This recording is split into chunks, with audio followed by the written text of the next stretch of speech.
Oh god, wait, last minute checkups. Last minute. Everything. So is everything working? Can't stay for stream tonight, but I hope you have a great. I'll leave you with a panda joke. A panda walks into a bar, orders a meal, and quietly eats it. When the bartender comes with the check, the panda pulls out a shotgun, shoots the bartender, and prepares to leave the bar. The bartender, on his last breath, screams, "Why?" The panda pulls out a dictionary, points to the entrance on pandas, which reads, "Pandas, noun, eats, shoots, and leaves."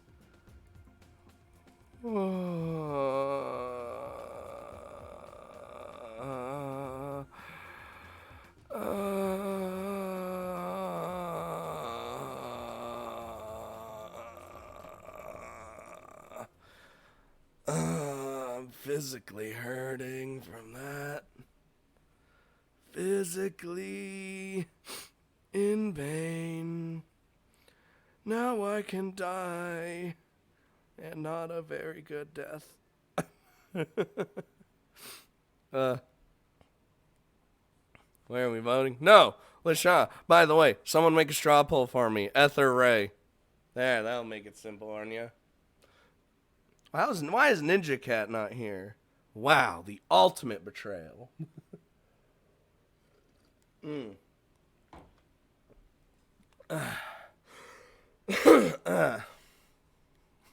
So, someone do a straw poll. Throw it up there. And by someone, I mean, well, Little Drag's doing it, so nobody but Little Drag do it. Only vote on Little Drag. Art? We should have done the straw poll before, huh? Instead of getting into the game and then, you know. Just, what? No suits. Listen, we get the 2 derpy characters. That's all. That's fine by me.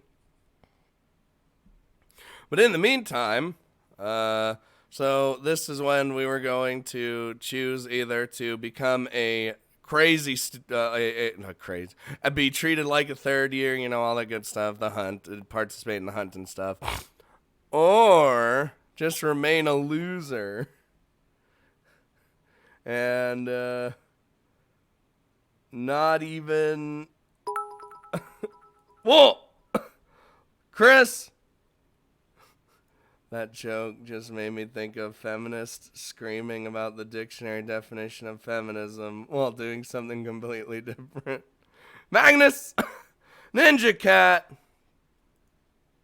What is this, Ninja Cat? You almost did the ultimate betrayal. Almost. Okay, so... Oh, no. How's the poll coming? But yeah, so in order to get to Ray and Eth's route, we need to remain a normal student, which makes sense, you know, because... Fucking goddamn it. I just got back from my mom's. She's about to leave on vacation. Whoa! Vacation's amazing.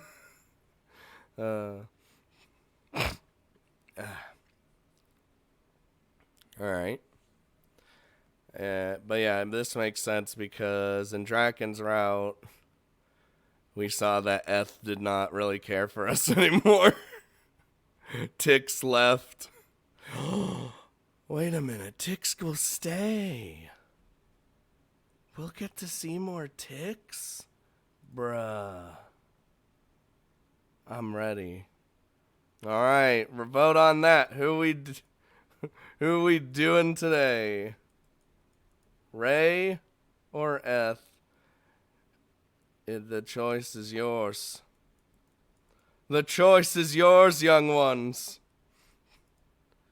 You must vote, for it is your time. And Ray is in the lead by 2 votes. If anyone wants Eth, oh Jesus Christ, everyone wants Ray apparently. Oh God, we need everyone to be voting. Come on, let's keep on the voting. Oh, Eth is catching up. Eth is in fact, oh, it is a tie. It is a tie. I'm going to give it 5 more seconds. 5, 4. No, not 5 more seconds. I'm going to give it like 30 seconds. If any of you don't vote, it's going to be the next one. Whoa! For Tix Tits. No! Tix isn't a route yet, god damn it. I've seen this route. Well, we haven't! Or I haven't. Okay, so, well, it looks like, alright, we got 10 more seconds. 10, 9, Ray wins. There's no winning. It's over. It's all over. Ray wins the game. Actually, I'll just keep it up. See what happens. Alright, we're going to Ray first here. I hate that I'm not a robot. Gotcha. What? Ray. God damn it. I hang my head regretfully as I assess the principal's proposal. It's a great offer. I'm certainly not going to deny how great an offer it is. But really, ditching class to aid potentially dangerous criminals? Throwing away the entire Amadronia curriculum so I could go back to doing what I did alone before I came here? On top of that, there's the fact that I'd be knowingly taking on the stigma attached to participating in the hunt. Guys, like I said, Tix is gonna stay with us. Yay. Listen, Ray has like a 7-foot neck. She can bring deep throating to a whole new level. Jesus. Whether that stigma is deserved or not, my presence here as a human attending a school dominated by demi-humans is precarious enough as it is. For all the opportunities the principal's offer could bring, it seems like I'd be sacrificing far too much in return. Having reached my conclusion, I shake my head. I see. That is regrettable. I'm sorry, man. I don't want Tix to leave again. I appreciate the offer. I mean, I really do, but, well, yeah, watch Tix still leave for some fucking reason. But, it's fine. You don't need to explain. Just keep in mind that the offer still stands. Oh, so I can just come back and do it whenever I want. Awesome. The dream. If you experience a change of heart, know that my door is always open to you. Excellent, excellent. All right. With the principal's offer fresh in my mind, I slowly make my way back to class.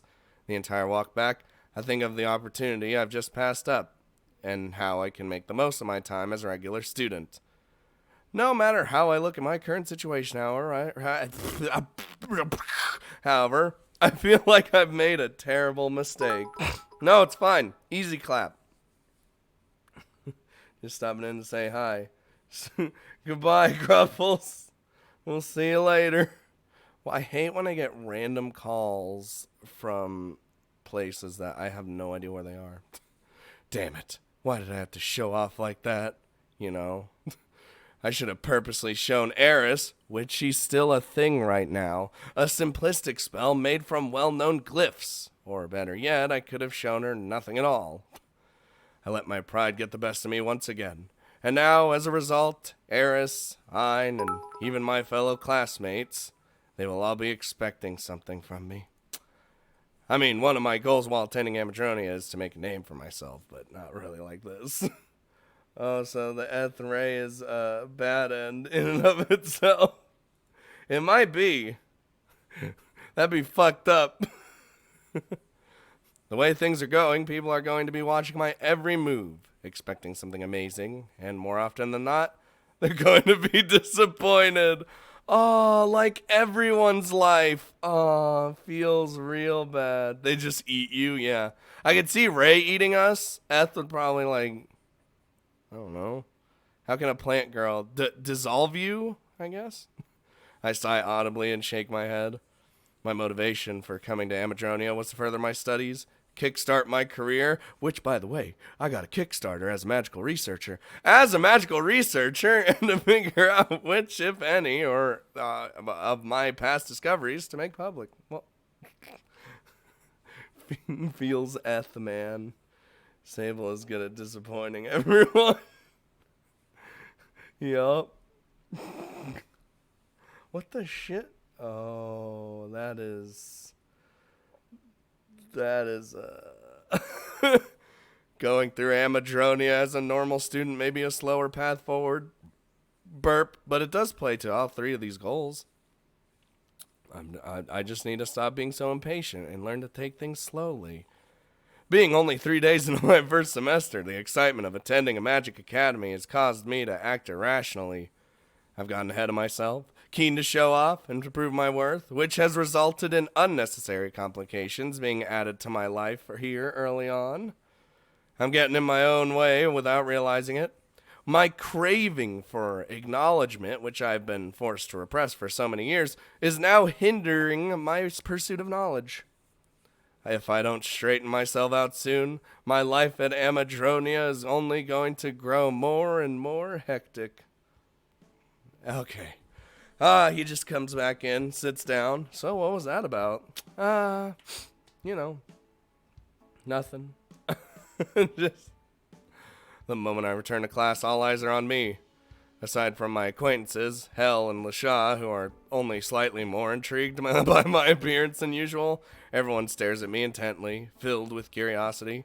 Of course, given what they saw moments before I was dragged out of the class, when we created that awesome fucking fire spell that, protects us while kills people at the same time, I can't really blame them. 720p is killing me? Listen. I ain't a partner, so I don't get stream options all the time. And, literally the only reason why I want partner. So everyone can choose whatever stream option they want. I hate interacting with people. I always feel like I say the wrong things. That's fine. I say things wrong all the time. Scott needs a 1080p stream. I mean, I can 1080p. I just know that I would get way more complaints about the quality in terms of that, Even if one or two people in the room fully understood what they were witnessing, the display was still enough to captivate the entire class, if only momentarily. I suppose this level of intrigue is to be expected. If I'm going to keep showing off like earlier, then I'll need to grow accustomed to these gazes. Thank you. Whoa! I love you all. You are totally the child! As good as pudding. 14 months! Oh my god. I haven't seen you in a long time. Well, probably since the last time you stopped by to, What have you been up to? That's a lot of months in a row. Thank you. That's the most months in a row that anyone in fact has. And she still hates the emote. Trust me, once I get more slots, I'll be able to actually give people more emotes. It'll be fun. Simultaneously happy, embarrassed, and ashamed all at once, I returned to my seat without saying a word.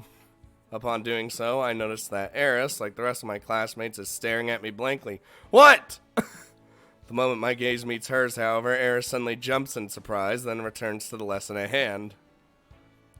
Oh god, I gotta act like a bitch. Sable. Flinching at the sudden call of my name, I turned my head towards my elven classmate. Yeah, Lasha? Teach me. Teach you? Oh, does this mean... Yes, I concede. I'll be your lab rat. Whoa! Wasting no time, Lasha continues our conversation from earlier. It seems that I was able to prove myself to Lasha after all. And after seeing one of my spells for herself, LaShaw is no longer skeptical about my ability or lack thereof. Excellent! Look at the blush! You like it? Oh my god. That's enough. More than that's just too much. That just scared the shit out of me. Fucking... What? I cannot think of a message, but you deserve this. Thank you, Grockler. You're a hero. Which, thank you. And just the tip. But, by the way, because of everyone's, help and support last time and, well, really any time, I'm not stressed. I'm not freaking the fuck out anymore. So, we're all good. Thanks, Grockler. True hero. Wait, let me scroll back up here. What the hell did I miss? No, we're all good. Yeet, just the tip. Yep. That's probably the best donation, notification you could ever come up with. Ever.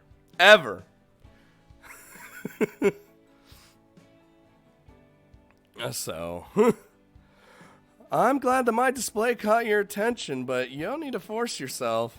I was just making conversation earlier. It's not like I was actually proposing anything or making a bet with you or, just... Lady Anthea. Hey, I got error code 3000. Thanks for the bits. Hold on, I'm refreshing my shits. So just forget about what I said earlier, okay? You don't have to, my voice trails off as I notice the tension on LaShaw's face. Rather than unwillingness and frustration, I'm beginning to realize that the twitching of her face is from excitement and her attempt to hide how she feels. Ah, I get it. Why are there so many error codes? LaShaw actually wants to try out some new spells, but she's too proud to admit it. What a hopeless girl. Smiling to myself, I shake my head and retract my words. Alright, fine. I'll teach you a new spell. You will?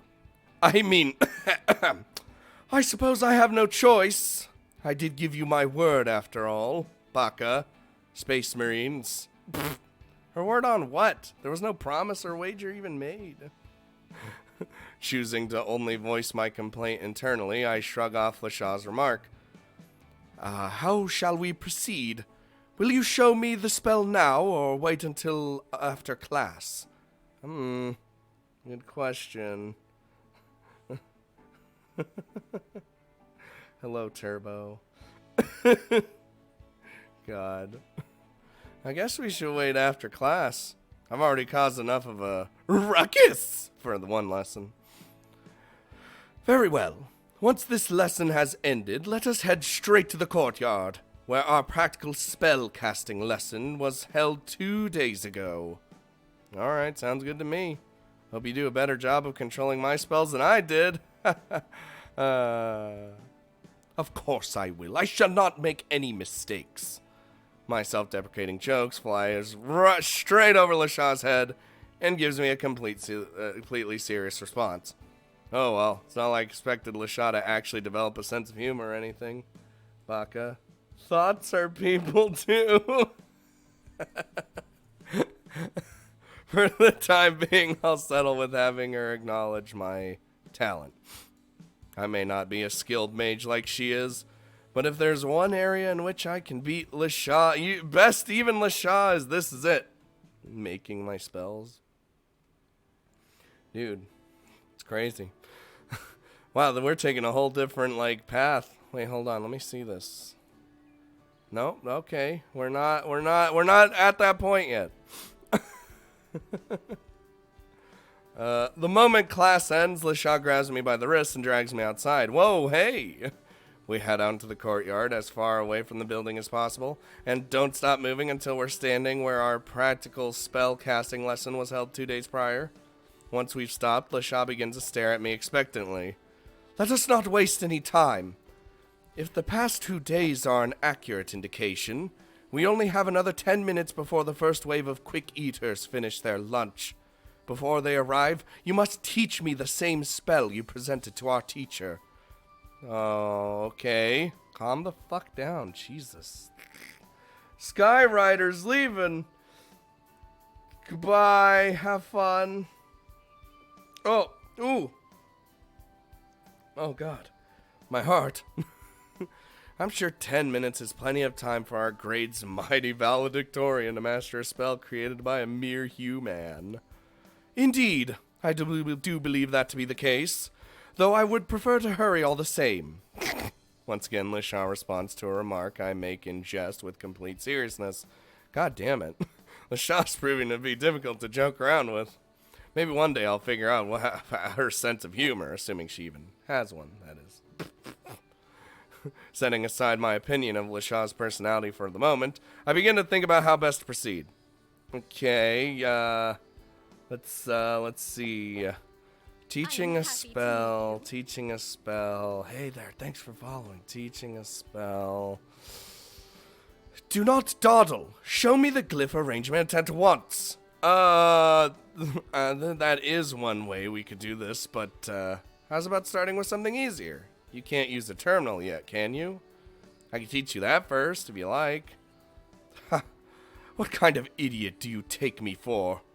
I can learn how to use terminal anytime I want. The only reason why I haven't done so is to avoid being pestered by my father. Teach me the spell you created. I will not stand for any less. Alright. Jesus. She got a little salty. My face twitches slightly as LaShaw makes light of how easy it is to learn a spell I felt so proud of knowing. She's an elf! What? Yet again, LaShaw's proven to me that no matter how highly I evaluate my own abilities, she's ready and willing to tear me the fuck down. LaShaw, please. Yeah. Sheesh. I can understand wanting to learn something new, but did she really need to throw my own kindness back in my face like that? I was just trying to be considerate. Everyone's leaving. Nah, they'll stay. Listen. Like everyone actually leaves. I'm just here by myself. Oh, there was a time when I would have nobody and I'd just be talking to myself. I talk to myself all the time anyway. Oh. Ah! Fuck! Oh, my back! Oh, the stretch so soon! No.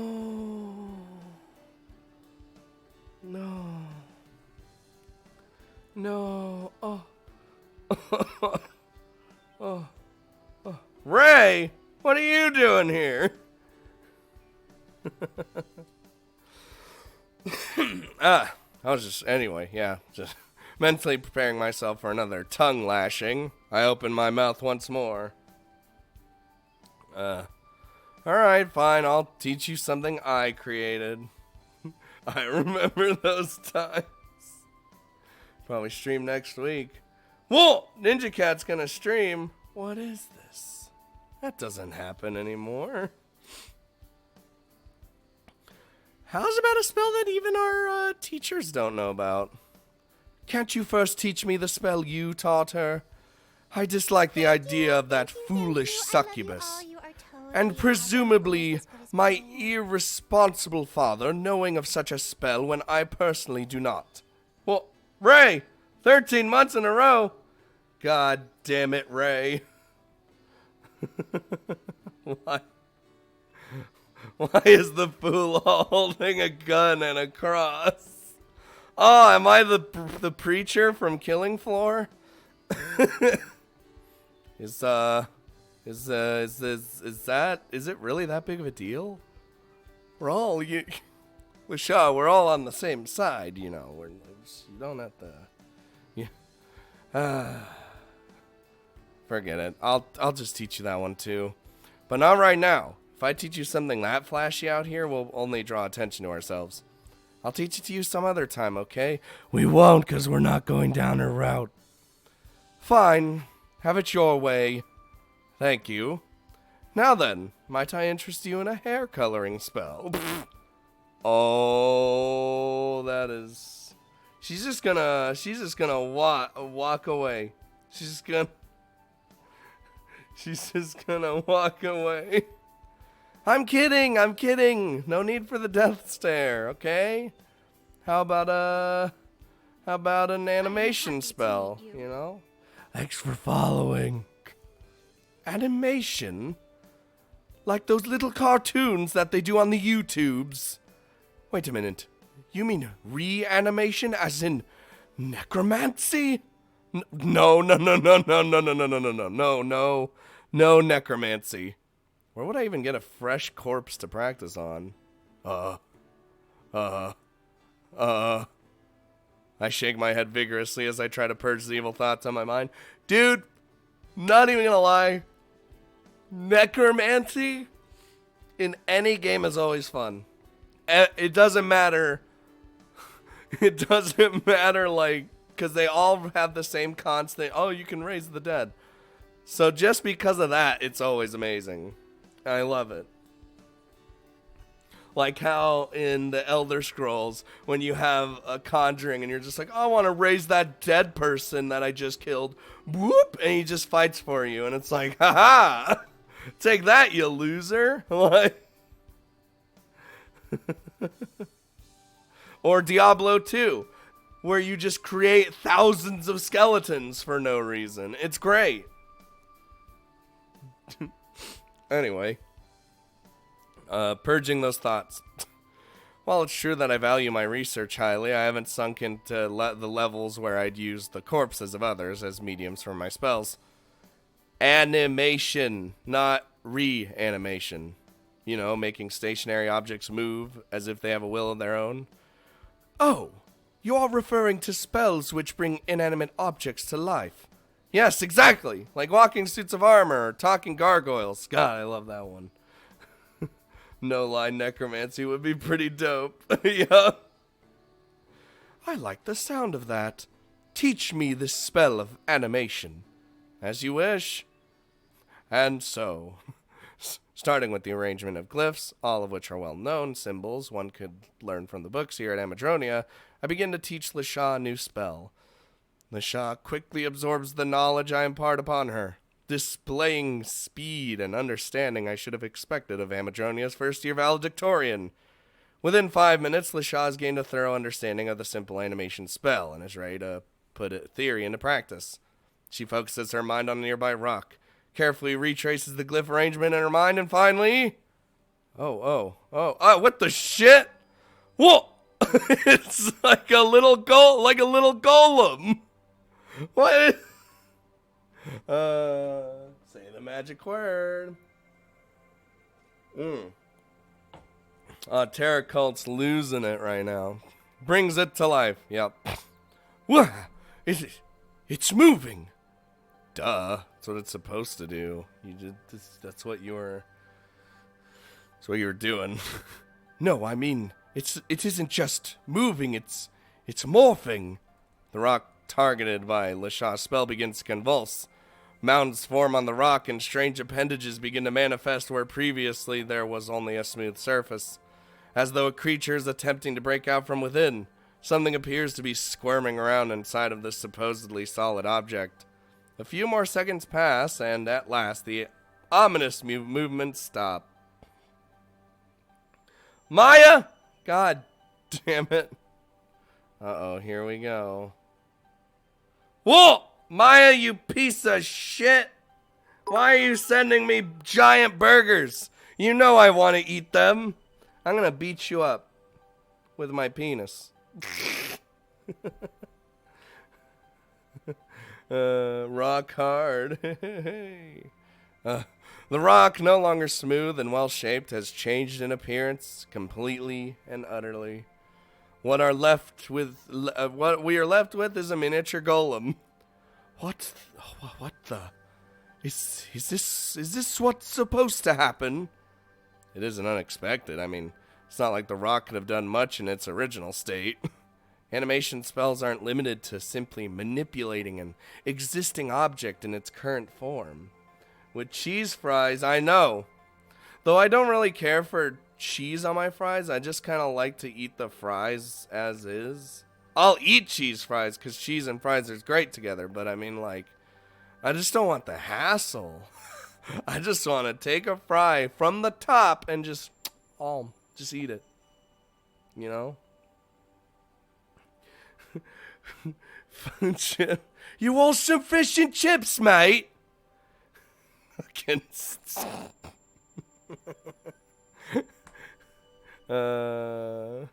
Yep, I knew it. God damn it. Yeah. I am happy to meet you. I'll smash a bit of mashed pea in your face. My BF says the golem looks like a penis. Yeah, everyone's been saying it looks like a penis. I mean, look at it. What are you... Thanks for following, by the way. Oh, God. Stop. Stop it. Any more than that's just too much. Just the tip. Any more than that's just too much. The child with the 6.16 doll hairs. Just the tip donation. Thank you, the child. Thank you, the child. Another hero. Maya! Why are you just linking the rock? Stop it.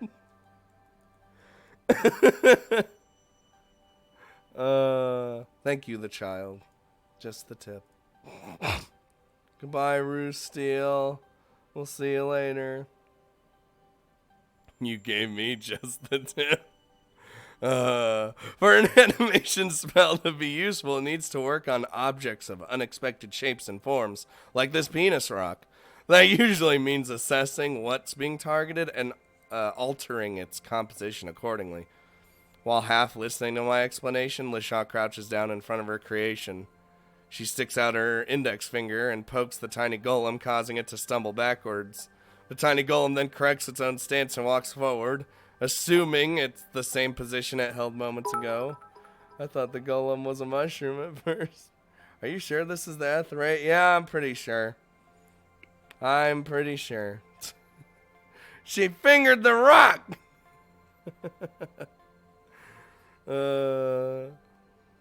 Maya.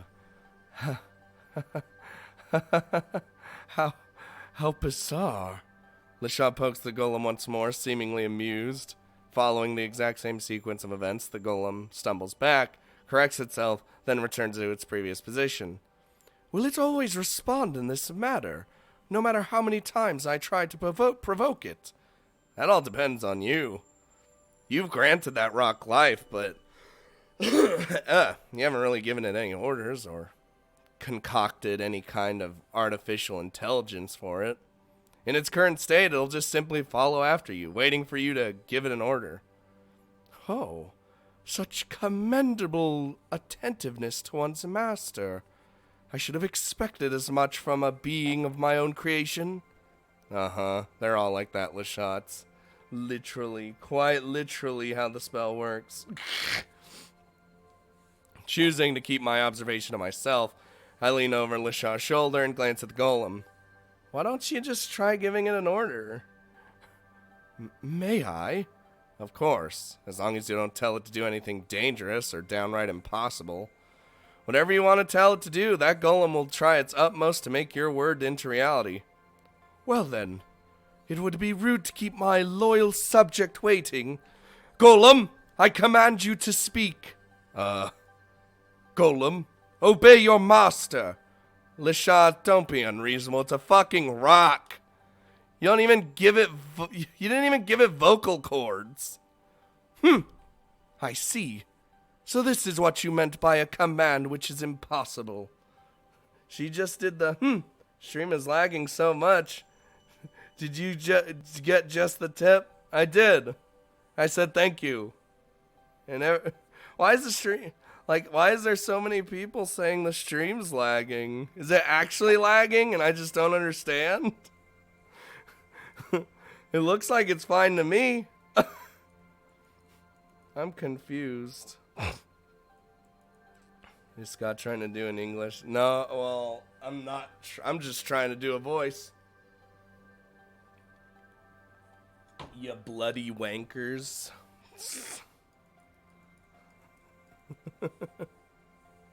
Okay. Because I've been getting a lot of people today saying it's like buffering and lagging and shit.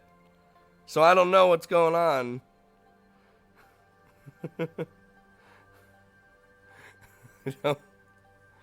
Very well then. Golem, bring me a glass of water. Alright. Obeying its master's command, the golem begins to totter off. Where the fuck? It seems to be heading to the academy buildings. Likely on its way to the cafeteria. For me, it was for that could be the internet or the Xbox or Twitch, not necessarily you. And chips, cheese, and beans is very nice. Oh God! Man, now you guys always making me hungry. Every time. Every time! As silly as Lashaw's command might seem to others, her golem doesn't seem to see things that way. To the golem, Lashaw's command is absolute. So, what now? Do I just stand here and wait for it to return, or will the golem seek me out? I mean, as long as you don't allow too big of a distance to be created between the two of you, the golem will seek you out. Really, though? A glass of water? I didn't know what to ask for, okay? Baka! Oh, the puffy face. The puffy cheeks like Queen Elizabeth does. It's just a puny pile of rocks. It's not like I could order it to perform any useful kind of function. That's true. If you want a more helpful entity, you need to control something bigger, or to manipulate numerous objects at once. Wanna try it again on something else? No, not at the moment. I'll try again when I'm alone. In case you fail? No, to free myself from unwanted commentary. And also because we're out of time. Feels bad. Queen Elizabeth is kawaii. And Hammond is Tara's waifu. Yup. Oh, surely enough, the moment Lashaw's warning reaches my ear, I spot a few students making their way into the courtyard from the cafeteria. Wait, can you use animation to oh no. I don't want to think about that. Ninja Cat, you'll get Hyuga. Hyuga. Literally, the event's not going to be over for 15 more days. I think you're pretty much set. If we continue practicing magic, especially obscure spells such as the one I just taught LaShaw, we will only invite unwanted attention. I hope this will go in a direction that everyone is thinking. The first batch of students have finished eating already? That was quick. Oh well, maybe some other time. You'll teach me another spell? If that's what you want, sure. Interested? Oh, he did the Ray pickup line! Oh. And by Ray, I mean actual Ray in real life. Dude, that was the worst thing I've ever heard Ray say. Chris knows. The worst thing I've ever heard him say. Oh, God.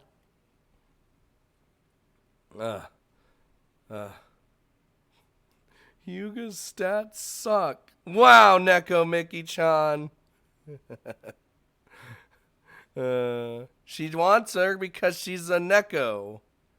We want the fleet of Neko cats. Neko cats. The fuck? It's not as though I'm particularly interested in learning another useless parlor trick, Baka. Dude, Terracolt's getting the rager. Fine, never mind then. I resign. Resign. Resign my offer. No. There's no need to go that far. If you want to teach me something that badly, I suppose I can make time for you.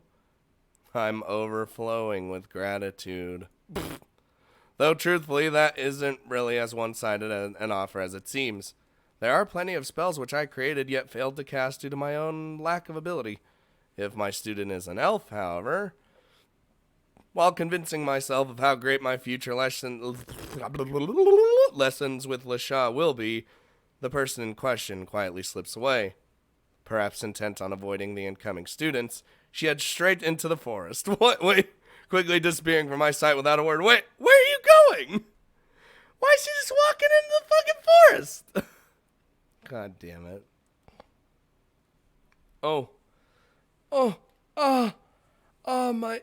My arm! For the time being, our lesson is over, and with that, I decide to take my leave. Okay, bye.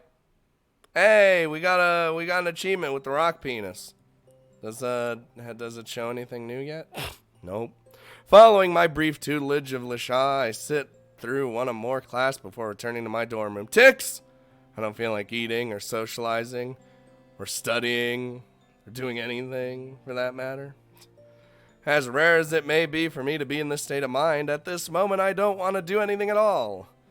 Ticks, where are you? Today has been a busy day, and right now I just want it to end. I've certainly been productive today, in a particular sense at least. Learning about the underground facilities, showing one of my spells to my teacher and the principal, teaching Lasha how to bring inanimate objects to life. I may not have learned really anything pertinent to my research, but today has been insightful nonetheless. Scooter, what's up, Night Slasher?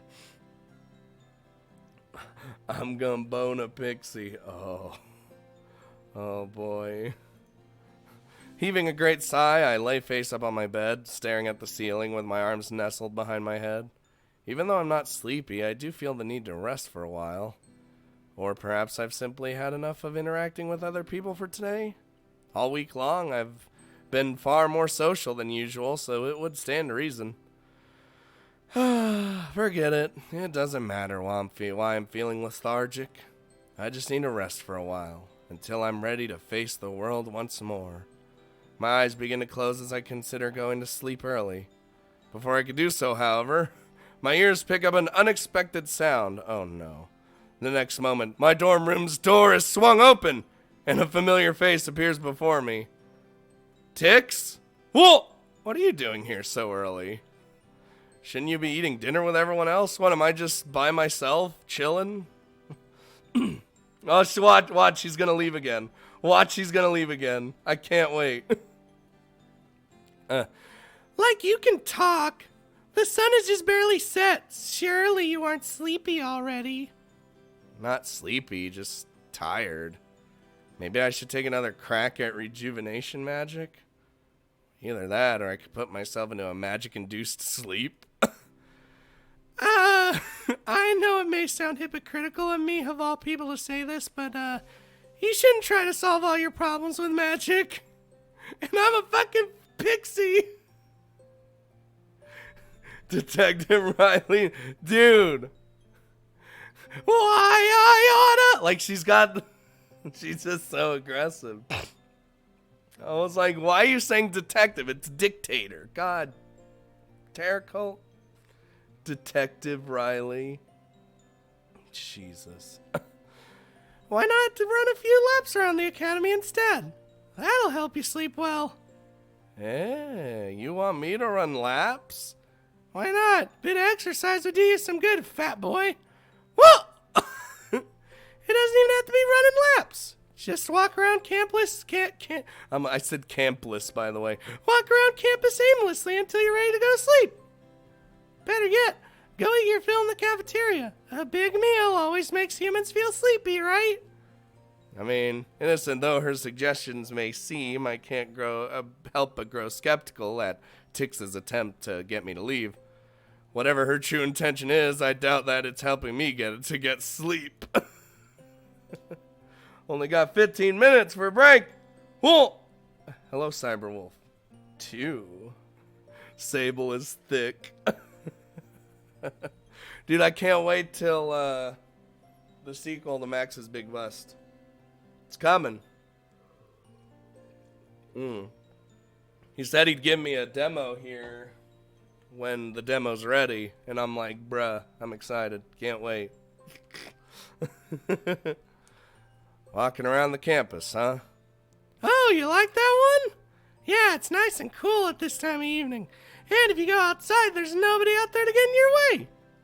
Or visit the cafeteria. Yep, a person's gotta eat, right? You should order a big meal and go hard. Like a penis. Yeah, right.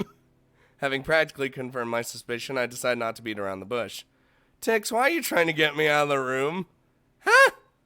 Well, what are you talking about? I was suggesting that I go anywhere but here. I'm not leaving without a good reason, Tix. If you need me to leave for some reason, just fuck. No, not just fuck, but I mean, just tell me what it is. I need to contact someone. What? Tix nods her head towards the door. Next to the doorway is a machine I've seen many times before. In fact, it's something I've seen every day since I started studying at Amadronia. Namely, a physical terminal replacement. So you borrowed a portable terminal in order to contact someone. I didn't know that students here could do that. It's a privilege granted to students who are living far away from home, so they can contact their families, you know? Oh, that's a good idea. And so Sable dies from doing the sexy fox shuffle. Oh, that was a great scene.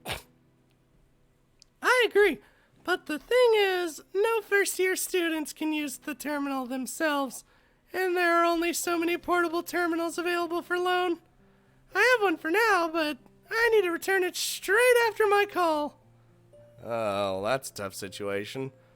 But you know, if it's a terminal you need, why don't you just... you don't need to go to the hassle of borrowing one. If you ask nicely, I mean, I'd be happy to... No! At least let me finish. I refuse! Whatever help you humans offer, my answer's no. Oh, I hang my head dejectedly. Ah, this again. Another student who can't bring herself to trust humans. Anyway, I told you my reason. Now get out! Get the fuck out of here! Oh, God. I actually have to choose. My mother's expecting me to call any minute now, so I don't have time to waste arguing with you. Get the fuck out of my house! Let's just leave. We're just gonna leave. Just accept the leaving. Having been given a legitimate reason as to why I should leave, I decide to do just that. I stand up, walk straight past my roommate, and head for the door. Thank you. I appreciate your cooperation. I'll try to keep the call brief, but it'll probably take at least half an hour, okay? That's fine. I'll go read in the library with Giroux or something. You know, all the characters we don't really want to see right now because we're not shooting for their route. But, you know, we're doing it anyway. And I meant what I was saying before. If you really need to contact your parents, you can borrow my terminal anytime. Oh, my stars. Thank you. I'll keep that in mind. Okay, bye. Offering Tix a moment of privacy, I step out into the hallway and ask myself what I should do next.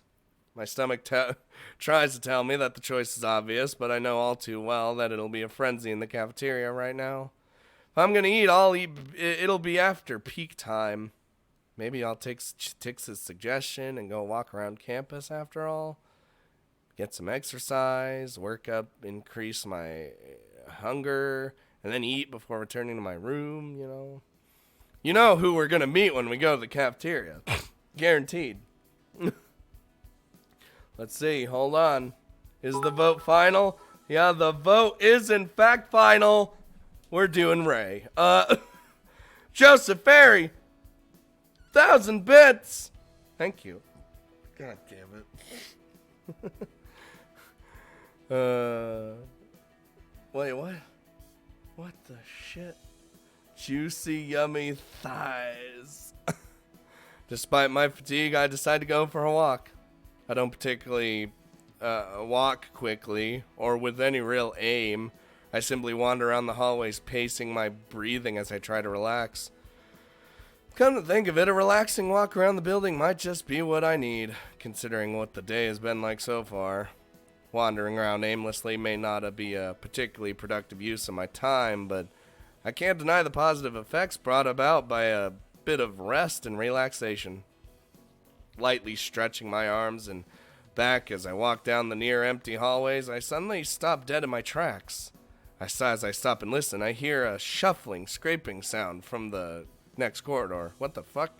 Curious, I pop my head around the corner only to be greeted by a familiar face. Hold on, it's scraping. It's Eth, because she has stumps for legs, so it's just scraping them along the ground. Yup, got him good, as Chris would say. Woo!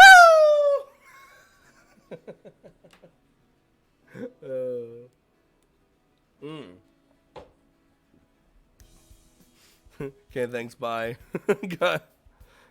Can I still vote? I don't know. Can we just...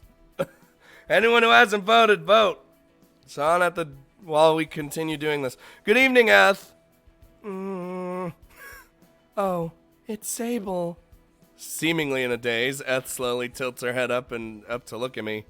Are you alright? You seem a bit out of it. I'm okay. Just tired. Is it because the sun? Yup. Because the sun's gone down, so you can't create energy through photosynthesis. Eth shakes her head. That's racist. No, class was boring. Oh, I think I was just a little racist there. Feels bad. My interest is quelled as quickly as it is piqued. Demi-human traits interest me greatly. Hearing complaints about how boring a low-ranking student finds classwork does not. What are the votes looking like, buddies? Why is it split? Fuck you guys. So, where's Ray? Seems like every time I see one of you, the other's right by their side. Cafeteria. Oh, she went ahead of you? Eth nods. She left class early to try mooching food from the cafeteria staff. She's that low on cash? How has that been working out for her? At lunch, one of them took pity on her and gave her some leftovers. Also, one of them tried to make fun of her by offering her burned food and stuff that fell on the floor. That doesn't matter. She'll eat it anyway. Literally. You're a man of culture. How do you fuck a plant? It depends on the plant, I guess. Why do you think we could be robots? What? Ray's still winning, by the way. If you guys don't want Ray to win. Some light bullying for the pitiful Rilkaboboki. See? See? It says it right here! What the fuck, Blizzard? That's worrying to hear. Did Ray actually understand that they were mocking her? Eth shakes her head. She happily ate everything they gave her. Yup, that obvious glutton. I don't know whether to feel sorry for Ray or to just forget about her altogether. Damn. I like Ray, but she isn't very bright. Neither are you. Oh, wait. Okay, it did. I will give it to her. It did say, it did in fact say her species, but still. Holy shit, wait. She's good at technique, recovery, and efficiency, and control, whereas... Wasn't Ray only good at at spirit or some shit? Let me go back. Hold on. Yeah, she's only good at spirit. Whereas Eth is actually good at a whole bunch of other things. Doesn't matter who wins, it's about who you care about the most. Listen. I'm a man of the people. Whoa! Oh, whoops. I quickly used my terminal to check Ray's ranking, then Eth's. Just as I recalled, Eth's ranking is only slightly higher than Ray's. Well, you never know. Maybe she'll surprise us. Anyway, enough about Ray. What are your plans for this evening, Eth? Scott, stop cucking me and let me vote. What do you mean? The fucking thing is right here! You just gotta click on the goddamn link. Are you gonna call your parents? Or hit the books? Or something? Why are you giving me this face? How barbaric. Striking an already dead tree for your own personal amusement? I should have expected as much from a human being. I smile wryly as Eth horribly misinterprets my words. No, I didn't mean it like that. It's just something that people say. Beating up plant life is so natural to your kind that you talk about it in everyday conversation? Humans truly are fearsome creatures. I made a mistake in coming here. Why are you taking everything I say so literally? Honestly, Eth, do you actually believe what you just said? Are you saying that I'm mistaken? That humans like yourself are not gullible morons? Ha! Get fucked, you loser! Damn you, Eth!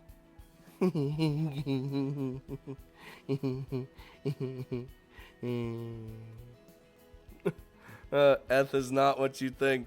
Please stay, Eth. Eth giggles happily as I fall for her deceit. It seems that without Ray present, I have become the victim of her mischievous nature instead. Jesus Christ. You sure do like making fun of people, don't you?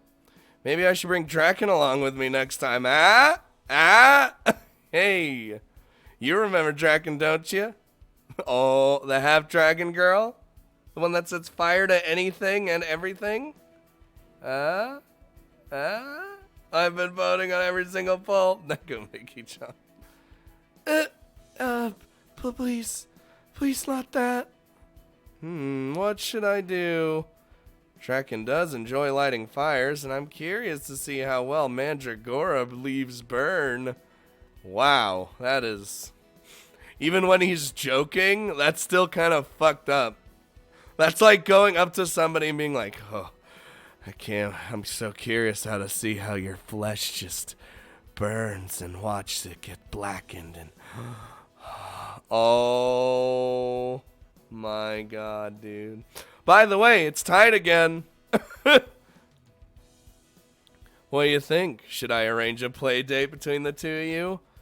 Oh. Eth begins to cower as I make a rather insensitive suggestion.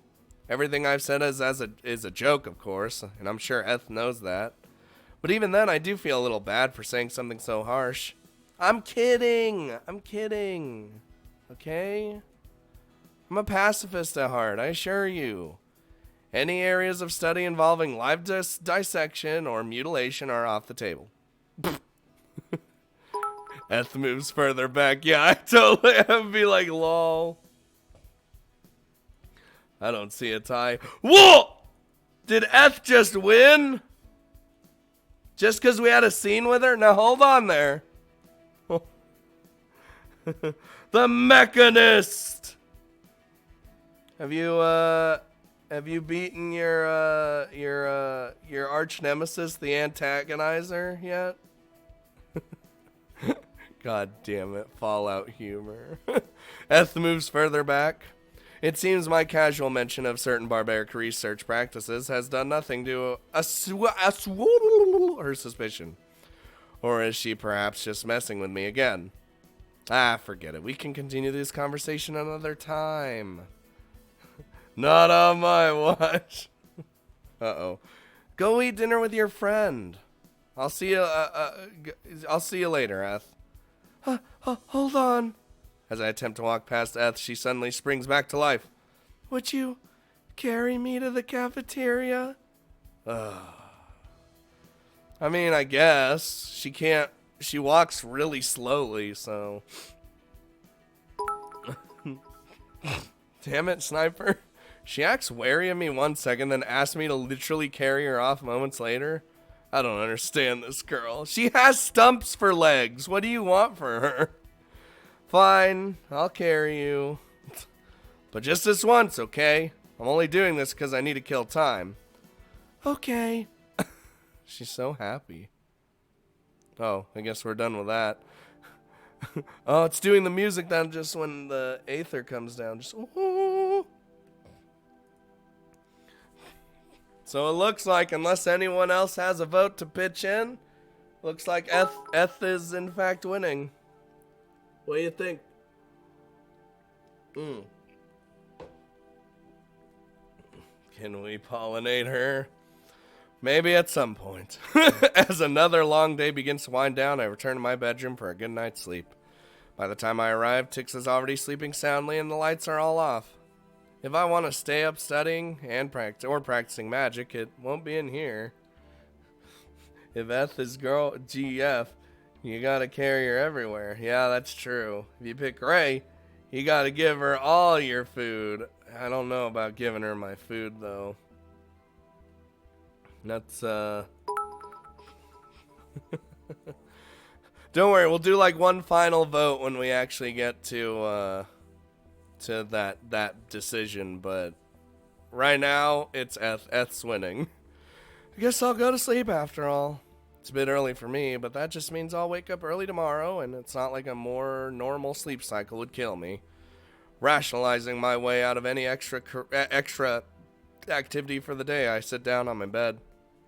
I slowly lower my torso until my head is resting on the pillow, at which point I close my eyes and heave a lengthy sigh. What is happening? No, I'm not giving seeds. But if we choose Eth, we can bone the plant. God, it's just... God, guys, it's more about boning. It's more of love. 3 days, huh? I've only been attending Amadronia for 3 days, and yet my life has already changed quite substantially. I've gone from a shut-in genius to a middle-of-the-pack student with a knack for creating spells and a passion for studying. I've also caused unnecessary trouble for my fellow students, right from the first day on campus. I glance at the bangle on my wrist as I reflect on my actions. Alright, I got the fucking shit back. This really isn't how I imagined my life at Amadronia would begin. Having a magical artifact shackled to my wrist, making the acquaintance of several interesting demi-humans, catching the principal's eye with one of my original spells. My time here has been interesting, sure, but at the same time, it feels nothing Space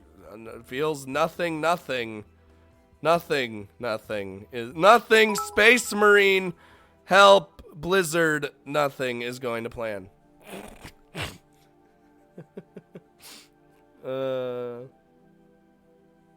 If I want to make the most of my time here, I need to rethink my priorities. Is it magic that I want to study? Or do I want to spend my time learning about and befriending demi-humans? A balance between the two would be ideal, of course, but when push comes to shove, which will I choose? Oh, I thought it was going to give me a decision there. Sniper!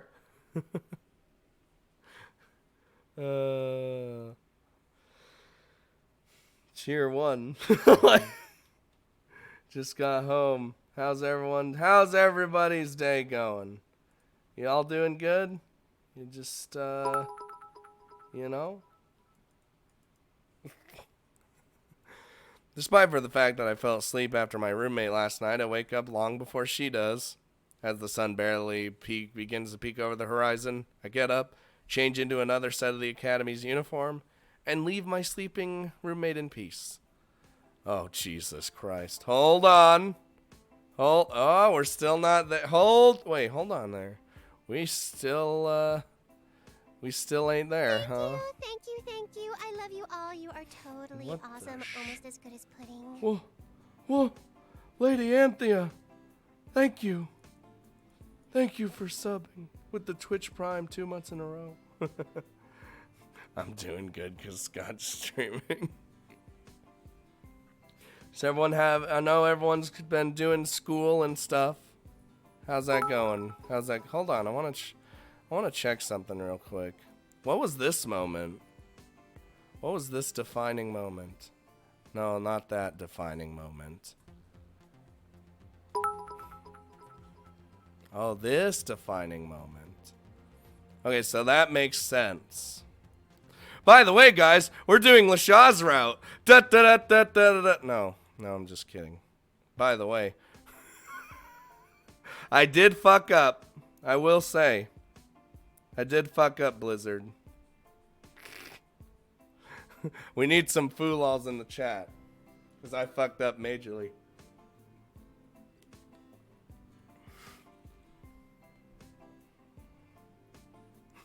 Actually, I didn't. I looked this shit up before I started, because fuck me. We doing the cliffhanger route.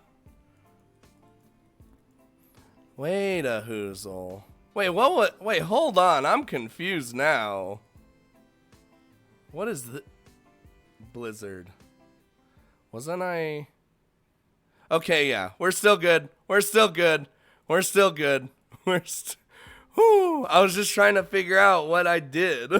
Because I'm pretty sure I clicked that moment. Oh, we're good. Sweet. I learned how to make 3D objects, models, and animate them. I could what? You can do so many things. Seeking to beat the morning rush to the breakfast, I head straight to the cafeteria. Damn it, Rez. That nasty. Upon my arrival, I noticed only one other student present. They seemed to have just finished eating, and the moment they noticed me, their eyes light up. Hey, Sable! Hey, how's it going? For crying out loud. I sigh internally and walk towards Draken. While I wouldn't say I'm unhappy to see her, I've only just woken up, and unlike me, Draken always seems to be full of energy. Right now, I'm too tired to keep up with her level of enthusiasm. You told me what? What I do? Oh my god, the shamrock bits. It's your ex, run! Oh well, maybe a spirited conversation with my demi-human acquaintance will wake me up. Thinking optimistically, I stand before the ever-energetic half-dragon. Good morning, Draken. You're here bright and early today. What? What? We're going Draken's... Wait, what? We're not doing Draken's route yet, or again. Because that wouldn't make sense. Why would... We can only go to Draken's route if we do that thing. One day I'll make a high quality VN and it's my dream. I can't wait. Oh god, the bit spamming. Good morning, Draken. You're bright and early today. I told you I'm an early riser. It's a pity you didn't wake up a bit earlier yourself. I only just finished eating. I feel like I read this before, but we're gonna keep going with it. I'm afraid I'm more prone to staying up late rather than waking up early. I'll try to make a point of going to bed earlier, though. Now that I'm an academy student, so we might end up eating together after all. Yeah, Sniper, calm the fuck down. At least Play didn't donate another 15,000. Well, Play's insane. He's a good man, though. I think an interesting ending for Draken is when you tell Mama that you don't take the thing with Draken seriously. Let's not do that. Great, I can't wait. Oh, maybe we can order something big and split it between us. I don't think that's a good idea. I'm not a big eater, so That's okay. I'll eat whatever you don't finish. We're still reading this part that I'm pretty sure I've read before. But hey, before that, there's something I've been meaning to ask you. You got a question for me? Go ahead. I'm sure I'll be asking you enough questions over the coming years. Ha! I look forward to answering them. I'm doing pretty good, Ninja King. Ninja King and Ninja Cat. The dream. The dream. There's no voice. What do you mean, no voice? Well, I'm talking. Okay, so my question is, do humans hate other races because they feel inferior towards them, or yeah, I remember this. Or is it that they look down on other races? See, I stare at Draken blankly as an unexpectedly deep question reaches my ears. While I was prepared for a question about my personal life or my studies, I most certainly was not expecting a serious subject to be raised so suddenly or so early in the morning. Text-to-speech, he means? Alright, that is a thing. I could do that. Game? Play the game for me! Where is it? Fuck. Where was it? Wait a hoozle. Where are you? Where are you? Please, help me. Help me, game. Sable, you're wondering why humans oppose other races? Thanks, game. This is the whole new game. Draken, yeah. I really don't understand it. Draken.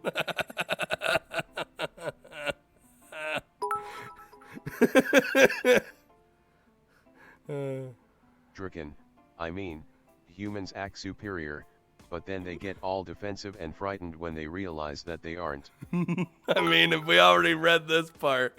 Wait, I'm pretty sure. Guys, we've read this part, right? This is the best.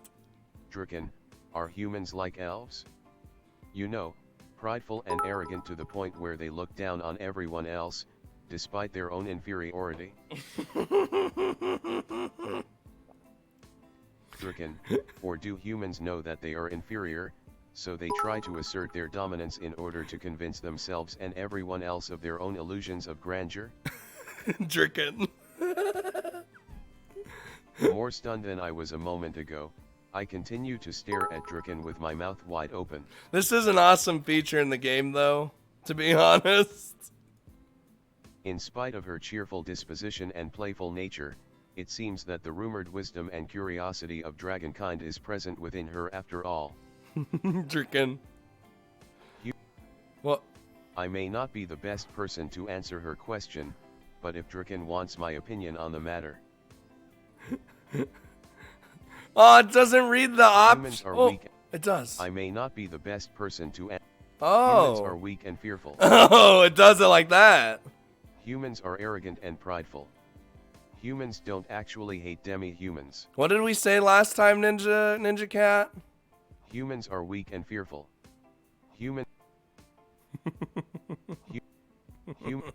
I may not be the best person to answer her question, but if Draken wants my self-voicing disabled. Okay. The middle one? I think we did that one. Alright, here we go. We're gonna do the speed boost. Skip behavior. Scene text. See, yeah, we did. We totally did this. Hold on, this is new. Speed boost.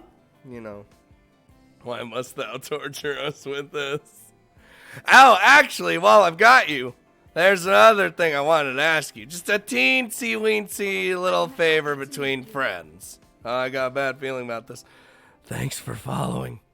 What is it, Draken? Just ask. This is gonna sound silly, but will you take me to a human city? Well, a human city? This is something we've seen before? No, it's completely new. Maybe this wanna fuck. I stare at Draken skeptically as I repeat her words. Is this what you, is this to do with what you were asking before and what you said about infiltrating human society? You got me. All I know about human society is what I've ever heard from you and Mama. I've never actually seen how humans live for them myself. I wanted to check it out, but Mama warned me that human cities are dangerous and that they're filled with all kinds of sneaky traps for dragons. Even so, I really want to go. I want to see what kind of place Papa grew up in and how he lived with other human beings. So I was thinking that maybe if I had a human come with me to guide me around, it would be okay. So, Draken, are you in bed with Fallout? Wait, why? I mean, I like Fallout, but Draken's explanation leaves me feeling both confused and exhausted. Traps for dragons in the middle of the city? Man, just how old is Draken's mom? Really old, because she's this woman right here. Hold on. If you guys didn't see her last time.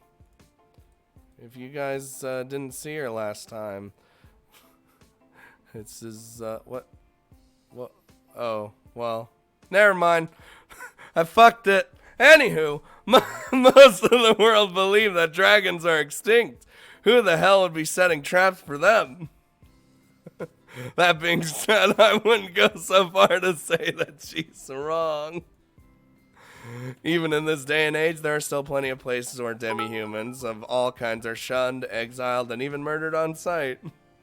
Super Dragon MILF extravaganza. Thinking about that, Draken's mother may be right after all. Sable, is it no good after all? I don't know. Fucking clip. Trying to sneak a dragon into a human city sounds like an unnecessary risk. You gotta call her Dricken. Hold on. Dricken, are human cities really that dangerous?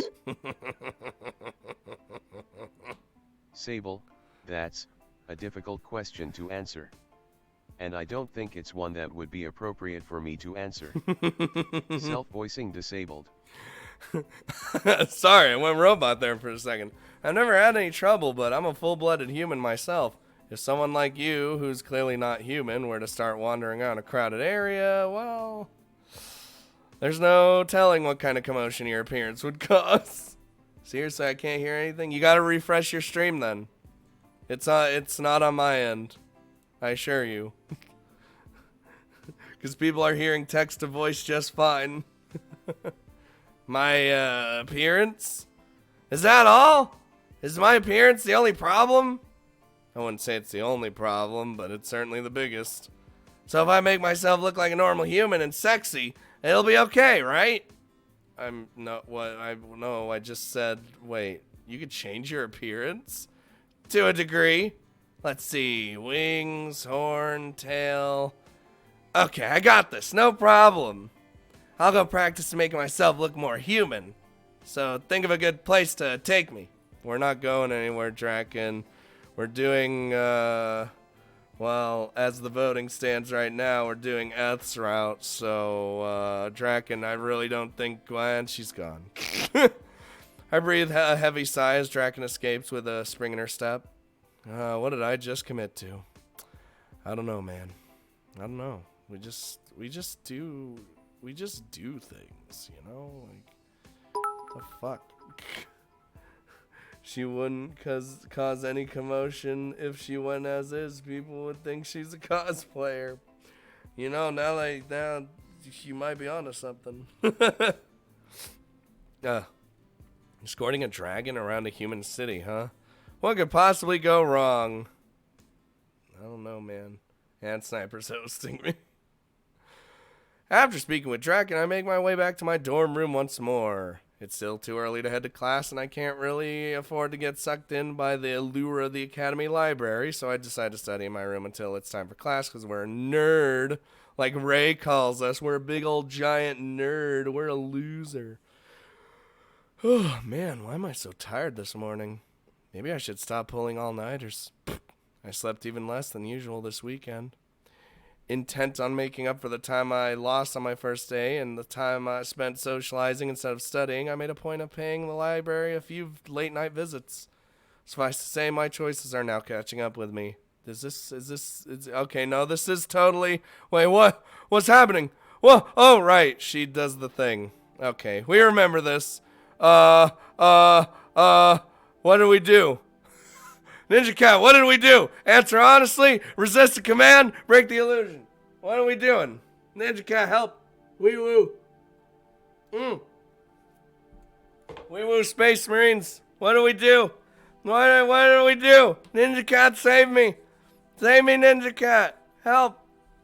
Help. Wee woo. But he can make spells, though. Can a loser, though? Take something funny. This is not Meow playthrough. I'm pretty sure we just broke the illusion. Yeah, we did. See? I'm a hero. I already knew. And she shows up, and they're doing all that bullshit, and I'm like, haha, loser. And I read the book, and then Bartholomew's like, oh, I'm gonna use the automobile. Literally. Hold on, we're going down this path. Oh, this is new. Scooter and panic mode. Before I give up completely, I decide to reach out to the one causing the unusual drop in temperature. Facing the darkness before me, I call out, you're in here, right? I'm fucking cold, man. Oh yeah, we did meet her, huh? No, we didn't. No, I don't remember timelines. Do I know you? I breathe a sigh of relief as I hear a response from the darkness before me. Coinciding with a response, Hero emerges from the darkness, finally appearing before me. It's me, Sable. I'm Drew's friend. Remember, I'm cold. Oh, the first year human? Yes, exactly. Yeah, we saw her like once. So, what do you want with me, human? A few things, actually, but first and foremost, could you turn the temperature up a bit? I could, yes. Oh, yeah, and then she doesn't do it. What? Yeah, okay, so, wait, why was that? Why was that new? Whoa! Now this is new! Whoa! Now I'm just... Dude. Oh, now we're going to... Okay. Okay, dude. White-haired Maharu. Is he going to try and convince me once again that I should accept his offer to become a pseudo third-year student and join the hunt? Okay, this is new. Maybe he's decided that the magical artifact on my wrist wasn't enough of a punishment and he's decided to add to my sentence? Thanks for following. Either way, I doubt this is going to be a meeting I'll look back on fondly. Oh, is this when we talk to do the Eris talk? Yeah, it is. Yeah. No, is it? Yeah. Yeah, we defended her last time. Let's just do it again. And then Hell's like, oh, doing her Hell things. Holy bejesus. We gotta go through so much bullshit, huh? Well, I say bullshit. You know what I mean. Hey, it's Ray! But, wait, what? Oh, this is new. This is when we tell Tix. I'm pretty sure, yeah, we did. Okay. See. Did you agree to join the hunt, Sable? Yes or no? God damn it! No, I turned him down. Oh, thank God. Relief washes over Tix's face the moment I answer her. Tix then brings her hand to her chest for a moment and sighs in relief. Oh, sorry. I should have known you wouldn't do something like that. Even though you totally did last time. You're just a great big nerd, aren't you? You're just a nerd. What the fuck? If you're relieved that I refused the principal's offer, why are you insulting me? Nerd isn't an insult. Who says it's an insult? I really am glad, though. I'd hoped you weren't that kind of human. Human? Without elaborating any further, Tix backs away from me. She then shrinks to her natural size, flies up in her own bed, and disappears from my sight. Even after I've lost track of Tix's whereabouts, however, the sight of her sad smile remains firmly etched in my mind. Okay, so now, Now we're done. Oh, are we good? Hold on. What? Whoa! Well, when you're well do Orihime route. What? When will I do Orihime route? I don't know, when I feel like it. Might do it in my own time, might do it on stream. Who knows? You never know. I'll probably do it on my own time.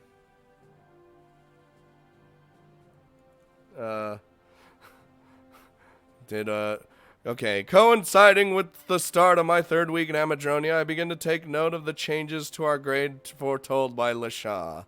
As she predicted, our class thins by the number every day. The hallways aren't as crowded. I'm pretty sure we read this already. Yeah, we totally did. But because of we're not really the hunt anymore. And hey, we're here.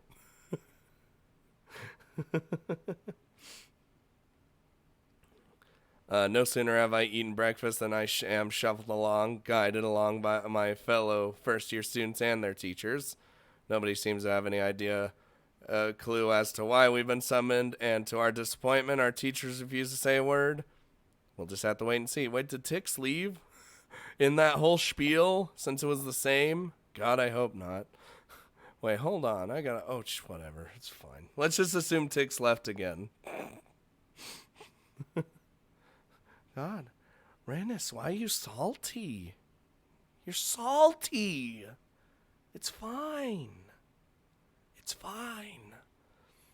How stupid. I bet my father just wants to make some self-serving speech. Just you watch. He'll wave off the rapid decline in students, briefly mention the hunt, then go off on his own tangent for half an hour. Tix is still here. It's all Gucci. Okay. You really do think he enjoys the sound of his own voice that much? I figured the principal just wanted to put everyone at ease. With so many students leaving and everyone feeling anxious about the hunt, it would make sense for him to address the remaining students' concerns. The skipping has confused me a bit. Listen, we're trying to get to the routes. We're trying to get to the path. You give that man too much credit. Before, it was, it did that. It's been 3 weeks now, right? But before, we chose to do to become the not student thing, be treated as a 3rd year and whatever. But now, we're playing it as if we're a little babby first grader. Or first grader, first year, when will Ascendant Hearts continue? I don't know. Luda's busy with his Dota stuff, so I really don't know. 2025. No, you're just unnecessarily harsh on your father. Swallowing those words of rebuttal, I look forward towards the front of the auditorium. The principal standing up there with his own teachers, as teachers and students slowly gather in front of him. Once we all have stopped moving, the principal opens his mouth. 2069. Isn't this when he calls up the students who are going to be participating in the hunt? But I'm not going to be there. Oh, I'm excited. I can't wait. Everyone, I would like to thank you all for coming here on such short notice. I do not intend to keep you from class, and as such, I won't beat around the bush. What I have called you to God damn it. What I have called you here to discuss is the most recent decline in attendance and, of course, the March for Public Order, aka the Hunt. Though Ein calls the campaign by its proper title, the name on everyone's lips is something quite different. The March for Public Order, also known as the Hunt. On the day it began to be labeled as such, the campaign lost a considerable amount of credibility, and by this point barely any students view it in a positive light. I'm ashamed to admit that, until the principal corrected my understanding of what the hunt entails, I too saw it as a horrendous program which needed to be abolished. Such is the power of negative publicity and a healthy dose of political spin. I'm sure many of you are feeling uneasy right now. A large number of students in your respective classes have disappeared. They have either dropped out or been asked to leave. However, I would like to assure you that their departure has nothing to do with the March for Public Order, which is set to begin this weekend. The departing students were not expelled for refusing to participate, nor were poorly performing students asked to leave for the sake of increasing Amadronia's grade point average. That's very specific. I'm not sure I believe the last part. Yeah, that's very specific. Every year, students enroll at Amadronia without fully understanding their duties as students and the pressure that will be placed upon them. For those who are unprepared, we kindly suggest that they leave the academy, such that they may enroll somewhere else more suited to their abilities. They are not forced to leave, nor are they threatened or coerced in any way. Your classmates left of their own accord. Their departure is not a bad omen, nor is it an indication that you should do the same. This happens every year at every magic academy. It is nothing to be concerned about. Despite the principal's assurance, few students seem to be at ease. If anything, the principal has caused the more oblivious students to worry, as they didn't see this current situation as a problem until I drew attention to it. So has Ray won yet? No, actually, Eth got another vote, so now she's 2 votes ahead. Nonetheless, the principal's speech continues. With that being the case, I feel that it is important for me to address the other matter weighing on your minds the most. Namely, the March for Public Order, or as it is so often called, the Hunt. Students sculpt on either side of me. Whatever the principal is about to say, he'd better choose his words carefully. I ain't gonna be up on that stage. I understand that this particular campaign instills fear in the hearts of many. For some, simply hearing that dreadful name is unsettling. However, this is not a duty you need to fear. The March for Public Order is and always has been a good thing. Any negative publicity it has garnered is undeserved. The March for Public Order is no different than the human police force or the guardians of your respective villages and homelands. The March for Public Order started as a means for demi-humans to govern themselves. Here, if you guys don't remember. If you guys don't remember, here's a good recap. It was intended to allow us to support each other and to aid one another in navigating our way around this foreign society. Without the March for Public Order, there's no telling what matter of unlawful and prejudiced treatment we might be subjected to. It is our means by which to take control of our own fate, to carve our own future in human society. In spite of the principal's impassioned declaration, his words don't seem to be getting through to the students before him. For all of the emotion in his voice, Ein fails to actually explain how the students' perception of the hunt is wrong and why it's a good thing. How's the poll going? Eth is ahead by 2 votes. We'll do like a final vote once we like get to that point, or well, if we don't get to that point, or whatever. We'll do another one. His only valid point seems to be that demi-humans should want to remain in control of their own governance. However, he fails to capitalize on that point and quickly loses the student's interest. I feel sorry for the principal. Even if he did explain the true nature of the March for Public Order properly, people have already ingrained its other name and the association stigma into their hearts. They are willfully oblivious to the truth. Short of seeing the duties of the hunt's participants for themselves, most of these students will not change their views. In accordance with this noble duty, every year we ask for volunteers to join the March for Public Order without regard for their grade. While participation among first-year students is always low, I am proud nonetheless to introduce you all to your grade's volunteers. I'm not gonna be there! I'm not gonna be there, bitch! Woo! Please link this mysterious poll. Nope! We're gonna wait.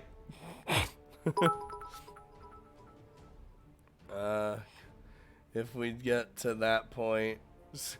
Please, I can't handle another bad head. He's a cat. He goes where he wants. Everyone, please give a round of applause to your new guardians as they join me out here and introduce themselves. Hearing the principal's command, I turn to look at LaShaw. By the time I spot her, LaShaw's already nearing the front of the auditorium. Either she knew ahead of time that her father would call her out, or she's every bit as quick-witted as she claims to be. Whatever the case, this is pretty awkward. The principal called for applause, yet all the attention LaShaw and the others are getting seem to be negative. You fucking demi-human killers! You all suck! Paying no mind to the lackluster reception, Ein maintains his joyful attitude. He welcomes the the three students, LaShaw, Narm! And a girl whom I've never met, then turns toward the rest of us once more. Starting this weekend, these fine young men and women will be participating in the March for Public Order as representatives of Amadronia's first-year students. It takes great courage to step forward like this, particularly as new students, so I hope that you will all show your representatives the compassion and respect they deserve. Lol, no. Alright, as I wasn't up there. Get fucked, you losers. Okay, fine. I'll bring up the. Wait, what the shit? I'll bring up the poll again. As Ein's speech comes to a close, we are all escorted to our respective classrooms. Only those who are asked to introduce themselves remain behind, no doubt to discuss matters pertaining to their new duties. For the rest of us, class will continue as normal. Hey! Hi! Morning. The two ladies that we're like fighting for at this point. I don't know. Oh, you're closing in. It's closing in. Hashtag Eth better than Ray. Or at least relatively normal. Good morning, ladies. What brings you to my class this morning? Well, they're in your class now. Get lost on your way to the cafeteria? Like I'd ever forget where the cafeteria is. Ray doesn't need to remember. She just follows her nose. Yeah, stupid Sable. Why are you responding to my wisecracks so seriously? And besides, the last time I checked, the stupid ones here were... She's literally the lowest fucking rank. What a loser. Hashtag 7-foot-long team throw. Rez! My eyes widen as I look at Ray's profile, which seems to have changed since I last read it. Ray? Your student profile... That's right. I'll be joining your class from now on. Me too. Ah, I see how it is. With so many students leaving, the principal must have decided to dissolve a couple of classes. It certainly makes sense from an administrative point of view. There's nothing to gain by having 6 classes where you barely have enough students to fill 4. Oh, well, so you two will be joining Class 1C, huh? That's right. Alright then. I got one question. Unless Ray's planning to blow a horse, I don't think her extendo neck is gonna play any part.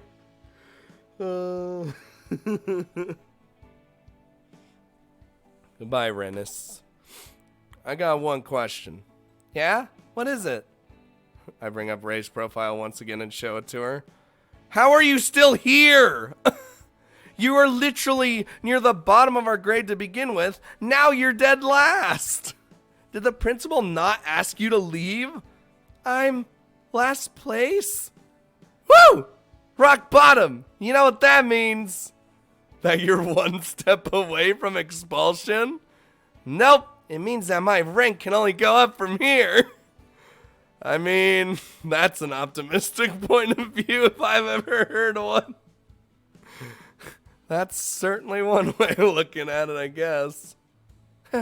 Ray is so dumb. I wouldn't be snickering over there if I were you, Eth. Now that the students below and between the two of you are gone, you're in second to last place. Thanks for following. They're all idiots. You're a prime candidate for expulsion yourself. No, you know what? I'm also curious. How the hell are you two still here? Did you at least have a meeting with the principal to discuss your future at Amadronia? Is that what that meeting was supposed to be about? My teacher did say something about staying after class with a bunch of other students to meet with the principal. But I was bored and hungry, so I left class early. You avoided expulsion by skipping class? Ray, you were just the antithesis to my entire being. What about you, Eth? What's your excuse? I got left behind. Left behind? What do you mean? Our teacher and the other students. We all started walking to the principal's office together. But they were too fast for me. I lost sight of them around the first corner. Wow. Unbelievable. You were both saved by your own worst qualities. I know, right? It's good to take things slowly. Fucking these two, dude. Let's see how the voting's looking like. Eth got 2 more votes while Ray got 1. Prepare to retort. Oh, wait, I prepare to retort, but instead I wind up sighing and slumping over my desk. The 2 stragglers before me are beyond help. Scolding them won't accomplish anything. Whatever. Just do as you please. That's the plan. Hold on. I'm surprised we haven't gotten to that yet. Exhausted by my brief conversation with Eth and Ray, I close my eyes and rest my forehead on my desk. Even though our new teacher, the former teacher of Class 1E, I presume, is present, the lesson is yet to start. Furthermore, my classmates are all chatting amongst themselves, and there aren't an ounce of order or productivity to be seen. Unbelievably, my class has become even more rowdy and unfocused than it was before. I wish Liz Shaw was here so that we could do her route, as Terracult would say, but too bad. Too bad. We need some Tau dabs in the chat. Right now, I seem to be the only one in this room with any intention of studying. Oh, shit. Maybe I should just do my own thing, too. I don't need to wait to get wait for the teacher to get their act together in order to be productive. Lol.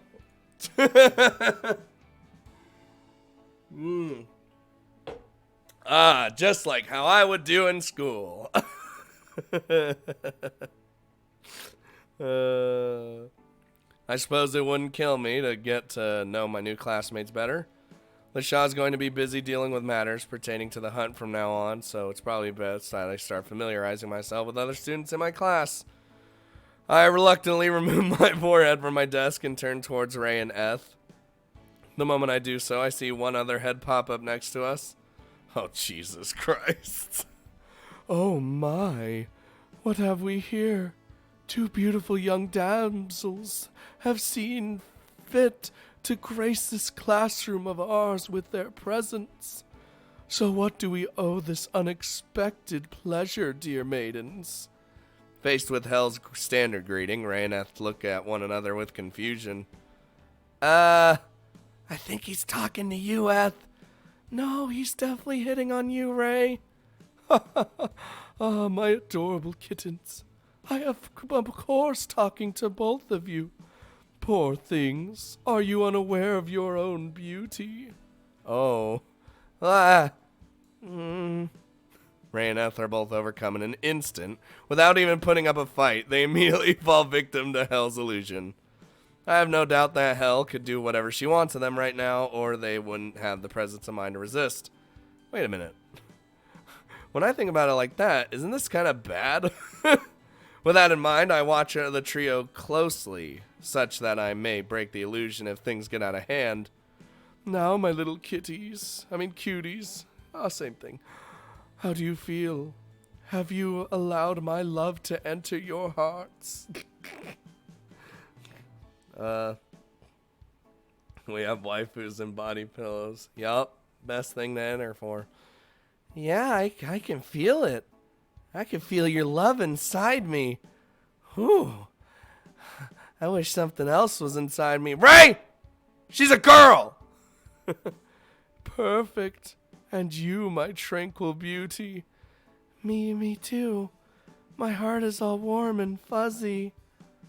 Do Mandragora even have hearts? Wow! Stop being racist. He's literally the most racist thing towards plants. Excellent, excellent. Now then, fair maidens, I beseech you, escort me to the infirmary, such that we may get better acquainted. Taken aback by Hell's forwardness, I blink a few times in surprise. Did Hell really just ask those two what I think she just did? I was right to monitor these three. I need to put an end to this before, Why wait until we reach the infirmary? Damn! Woo-hoo-hoo-hoo! Hey, Ray! Damn! Oh!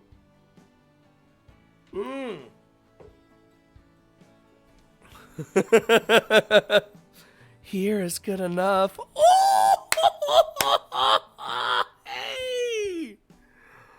Ooh, damn! That is... I like where this is going. A little exhibitionism and voyeurism didn't hurt anybody.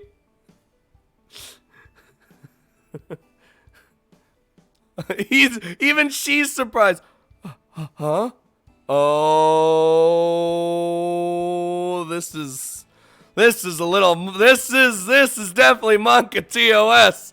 Oh, if I've ever seen one, this is kinky and Monka TOS and Blizzard and Space Marines. Abort mission! Abort mission! BDSM!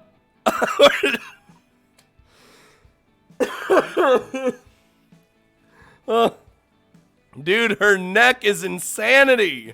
It's literally woo, woo, woo, woo, hey! Oh, god damn it. Wait, what? And then there's Eth down here wrapping up her legs.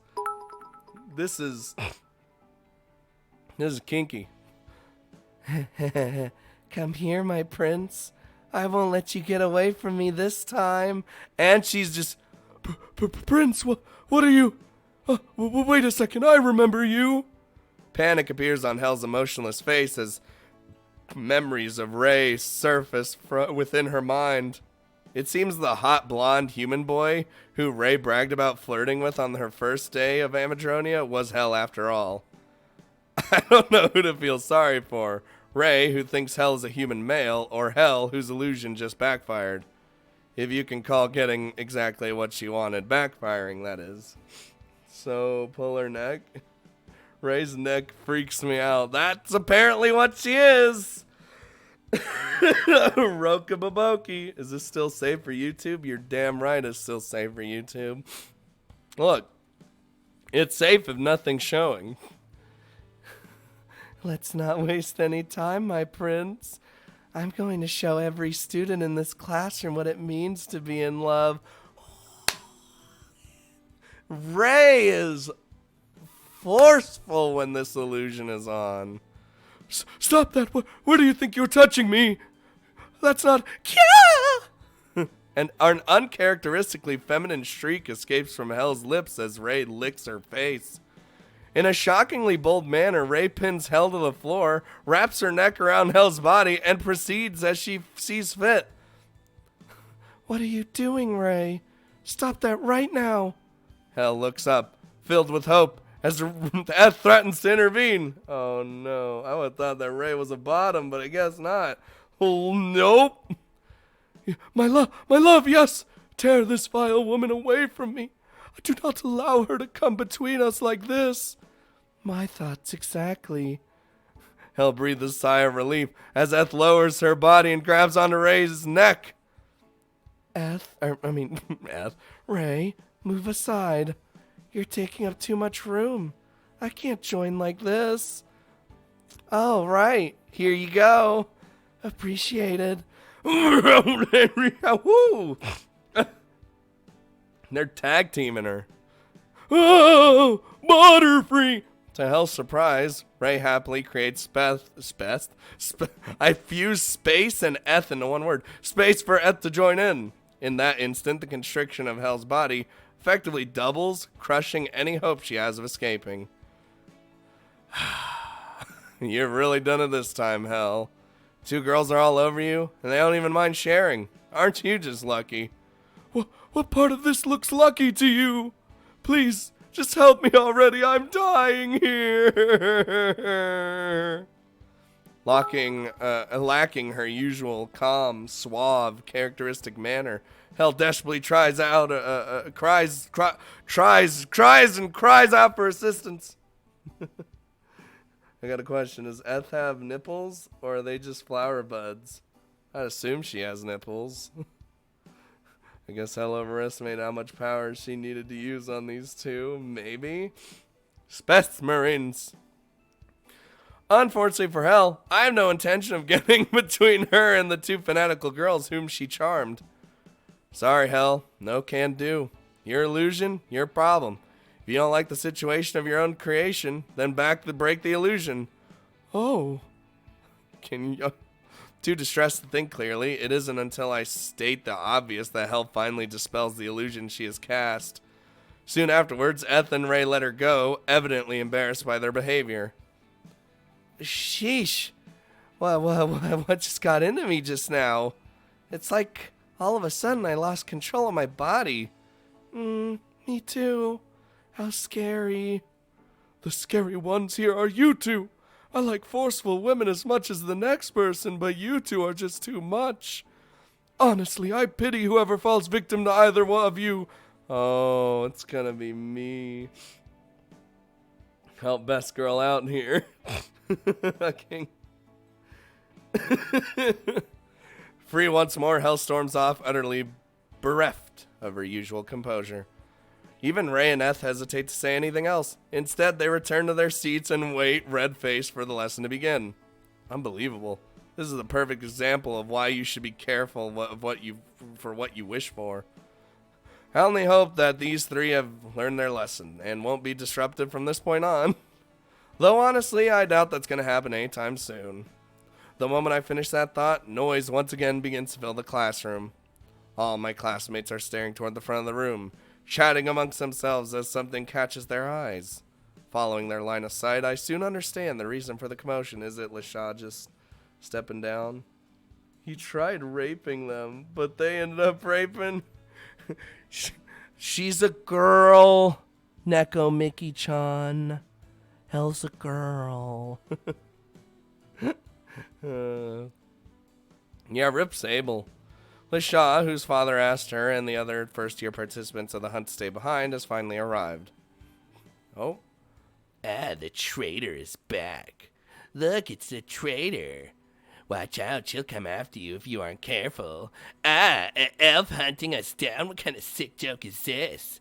Daddy's girl has probably been participating in the hunt for a century now. Disgusting. Why do we have to be in the same classroom as a traitor like her? She should be segregated. Wow. How are we supposed to feel safe while she's here? Damn. Moments after LaShaw enters the classroom, the sound of discontent becomes deafening. From every direction, students are bad-mouthing LaShaw, calling her a traitor for agreeing to participate in the hunt. That's racist. Sorry, Hell. I'll get your pronouns right, I swear. LaShaw glares at them, but ultimately chooses to kill all of them. I mean, she remains silent. She likely knew from the beginning that her classmates would react in such a manner and prepared herself for such a reception as soon as she entered the room. In her eyes, they were merely fools who cannot comprehend the true value of the hunt, or rather the reason why the March for Public Order is so important. What's with the sudden mood change? Everyone seems either spooked or angry. The hunter is here. The hunter? Eth hesitantly points towards LaShaw. The hunter. Oh, you mean the elf girl who joined the hunt? Yeah, that's kind of a bummer. Who would have thought we'd be put in the same class with someone like her? Come on, guys, don't be like that. LaShaw's she's not nice. She's a person.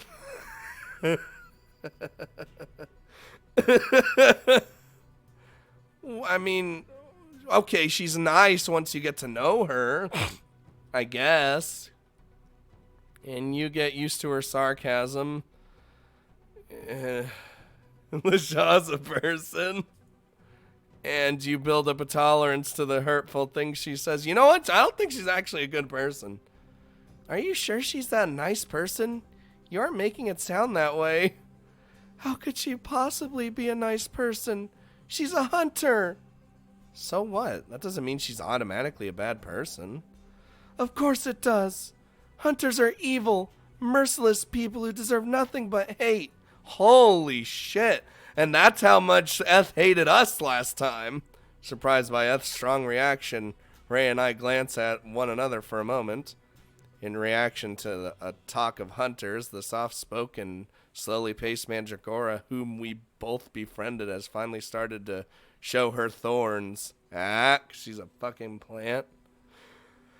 I don't know what kind of experience Eth has had with participants in the hunt, or actual hunters for that matter, but whatever she experienced, I'm not too keen to find out.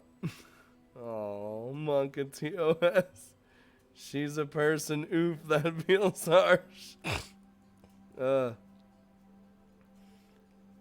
just read LaShaw is an acquired hate. LaShaw is sweet as fuck, my dude. And I hate soon, so that says a lot.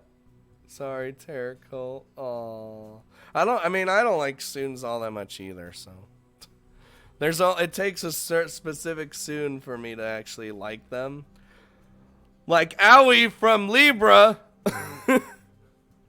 I know how you feel, Eth, but isn't that a bit much? From what the principal said, they're more like demi-human cops than hunters. Isn't it a good thing for students here to gain power over humans? That's a lie. He just wants to recruit people to his cause. The principal's a bad man. Oh, come on, Eth. Just because someone joined the hunt, that doesn't mean they're a bad person. What if Ray and I joined the hunt? Would you suddenly hate us unconditionally? You wouldn't do that. I mean, I did. But okay, what if we did, though? Would you no longer want to be around us, Eth? Damn. That's different. You're my friends. I know you aren't bad people. Even if we join the hunt? Even if that happened, I would still, want to be friends. I breathe a sigh of relief as Eth elaborates on her position. She may be angry and disappointed at the moment, but she's still rational. Eth realizes that herself that she isn't the type to abandon her friends, even if they do something she doesn't like. I'm glad to hear that, Eth. I wouldn't want you to start hating me over something like that. But if that's how you feel, then don't you already understand that hunters aren't necessarily bad people after all? The only difference between us and the first-year students who signed up is that you befriended us ahead of time. You could just have easily have become their friend before they joined. In which case, stop talking. I know what you want to say, Sable, but that doesn't change how I feel. I hate hunters. All of them. Elves, humans, every single one of them. Damn. Ooh. Narm! Wait, what? What? Now my cat managed to close the brow. I almost read close the Bowsette. Oh no, not Bowsette. Eth turns away from Ray and I, putting an abrupt end to our conversation. She even goes so far as to move several seats away, making it difficult for either one of us to call out to her without adding to the chaos in the classroom. Acting more stubborn than I've ever known her to be, Eth makes her position on the matter clear and refuses to be persuaded. I've never seen Eth act like that before. She's usually so mellow and takes everything at a slow and easy pace.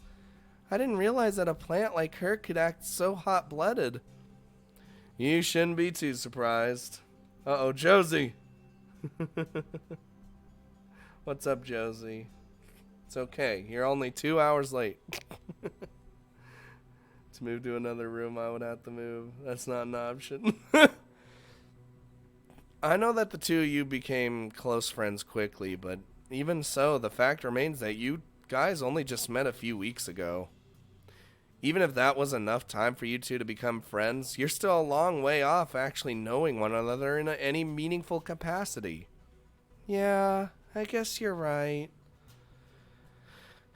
Maybe I should have kept my mouth shut.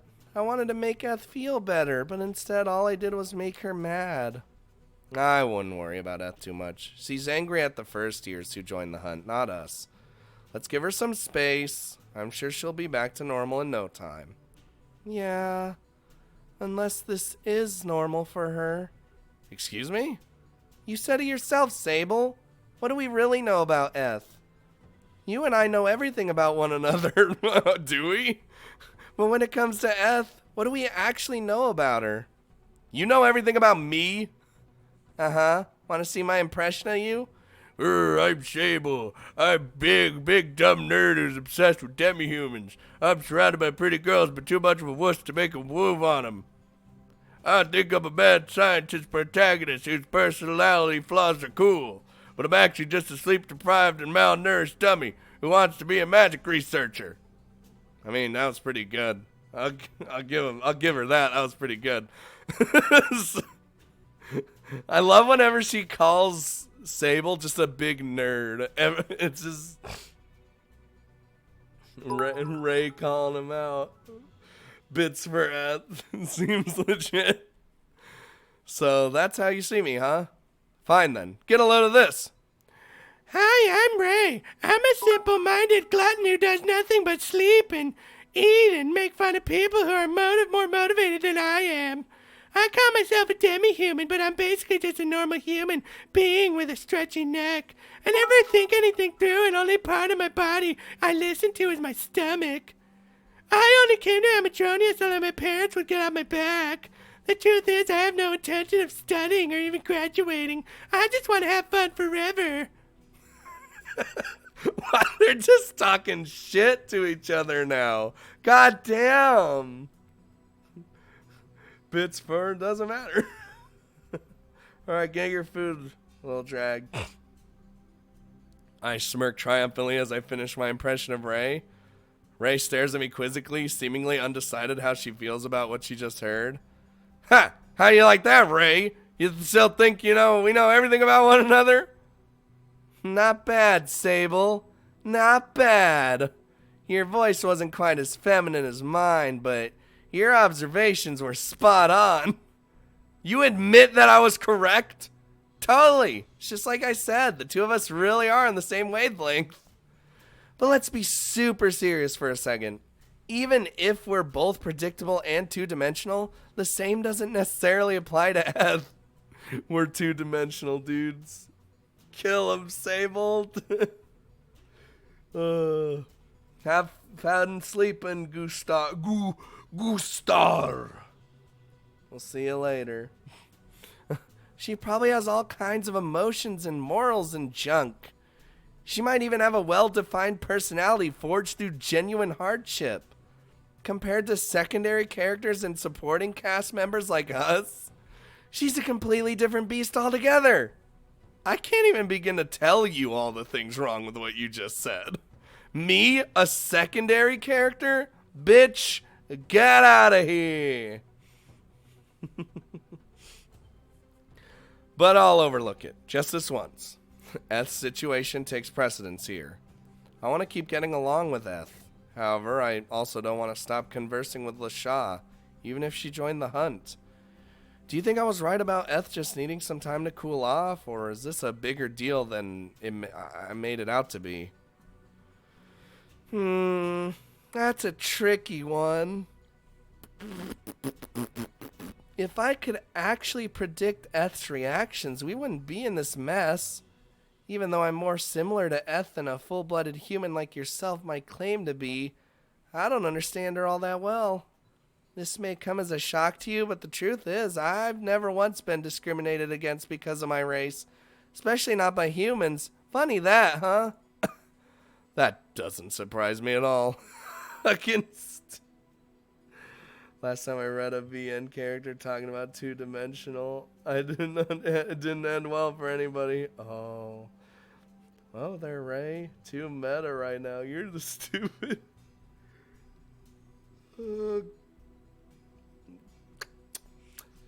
Eth probably has some hardships that she's rooted to. Get it? Because she's a plant? Everyone nudge each other. Nudge in the chat. Just start nudging each other. It's so good. Well, wait. I think if you look at the title of the game, it says Sable's Grimoire. What? Oh God, no, it didn't click. That doesn't surprise me at all. Your talent for magic is woeful, and you claim your claim to fame as a demi-human is a stretchy neck. Honestly, most people would consider you to be more human than I am. All right, smarty pants, you made your point. What I'm trying to say is I actually have no idea how Eth feels or what she thinks when stuff like this comes up. So even if the two of us sit here wondering about her, we probably aren't going to get anywhere. We're just ultimately too different. Oh, as surprised as I am to hear Ray say so herself. I already suspected that her life until now was bereft of conflict. While Ray may technically be a demi-human, she's not even close to being in the same league as Eth. Ray could easily live out her entire life in a human city, pretending to be a normal human being. In fact, that's probably what she has been doing until now.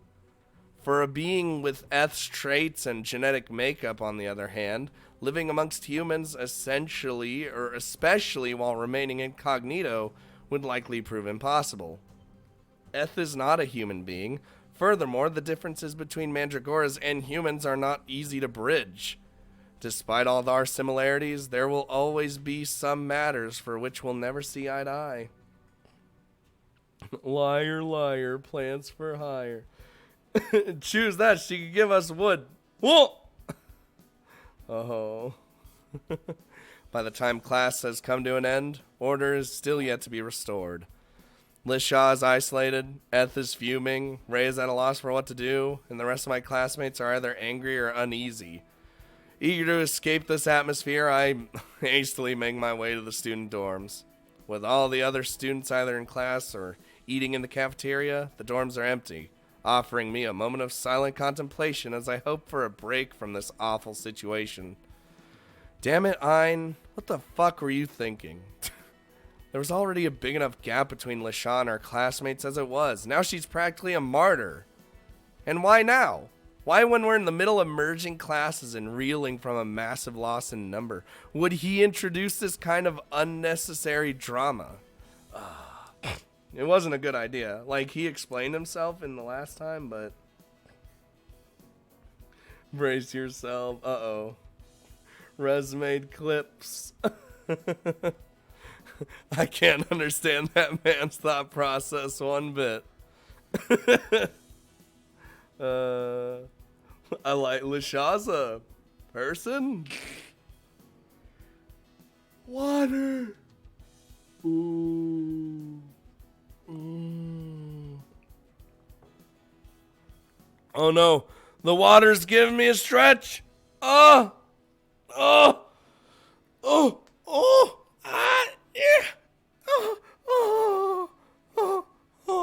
When all your bones pop for no reason. Hey.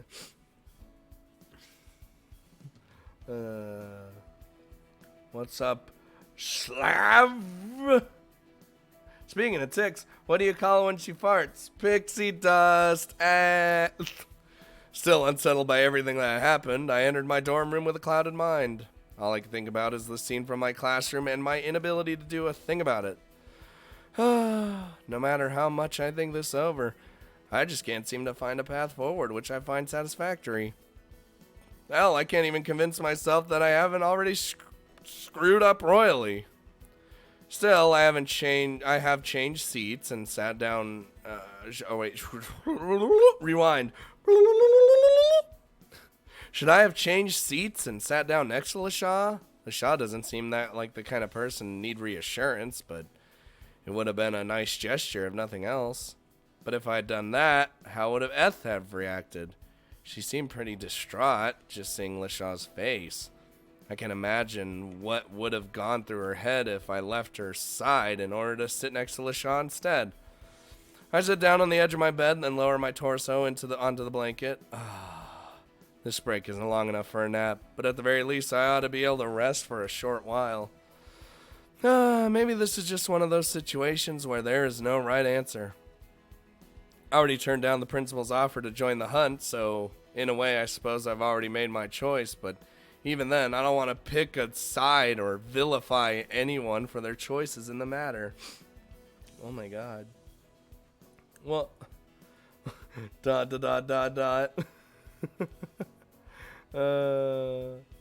My god. Oh, aroused. Just give Eth liquids. Oh.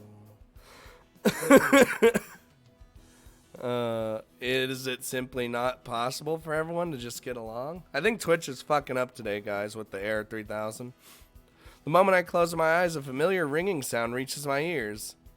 It seems that all too soon the break between classes has come to an end. Whether I'm prepared to do so or not, I'll now be expected to return to the oppressive atmosphere of my now divided classroom. That would be so... I just got a cube and got to build another ship. Got another Hermes. It's fine, Ninja Cat. You'll get your characters. I mean, I got everybody from the event, so I'm not really one to talk, but I'm just saying, like, the event lasts long enough to where you'll get everyone you want, even on the cubes that they give you, statistically speaking. I'm not trying to rub it in. That's why I didn't really want to say anything. I'm just saying. I need some water. Dude, I gotta piss. Whew. Whew. But I ain't pissing yet.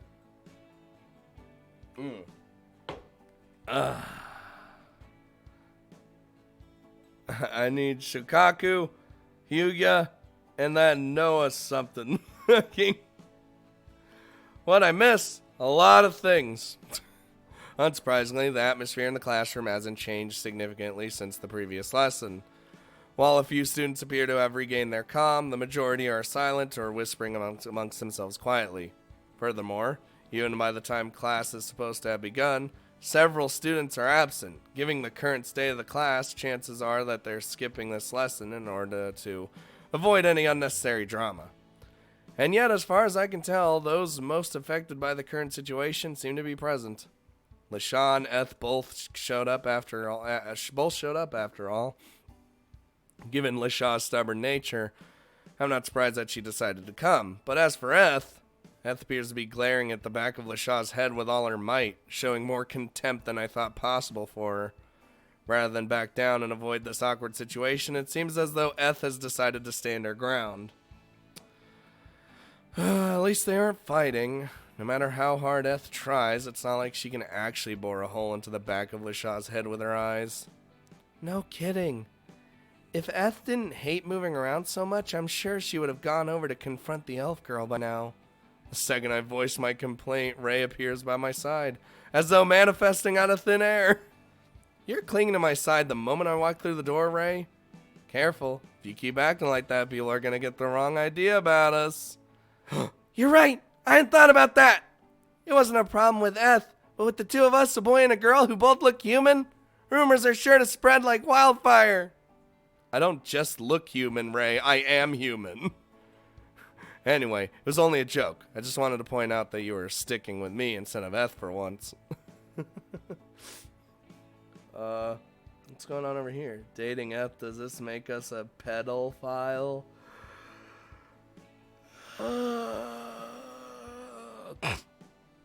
I'm done. I'm done. I'm done. By the way, just throwing this out here for those that haven't.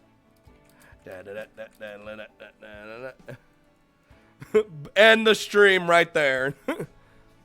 Can you blame me? Eth's no fun the way she is now. I get that she's mad about this hunt thing, but I think she's taking it a bit harder than necessary. At any rate, Eth and I are going through a temporary separation. Until she's back to normal. You're my new best friend. What did you just say? I said, you're my new best friend, Sable. No, this can't be. You know what that means, right? We sit together in class, eat together in the cafeteria. Oh, and because your allowance is higher than mine, you have to share your food with me. The best friend of a clingy dunce. A girl who sleeps through every class and whose own truancy saved her from expulsion. Fucking no.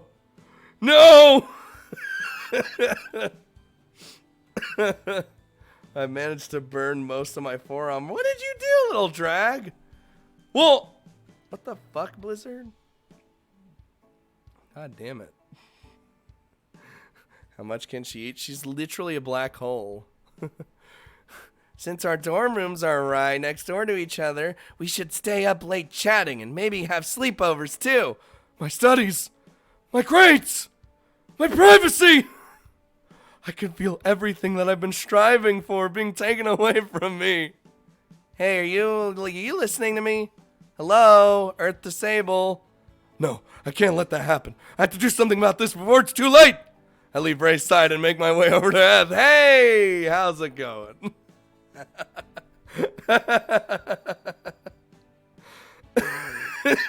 God damn it. Still glaring at the back of LaShaw's head, Eth doesn't even look at me as I approach. She remains completely stationary, fixated on her target.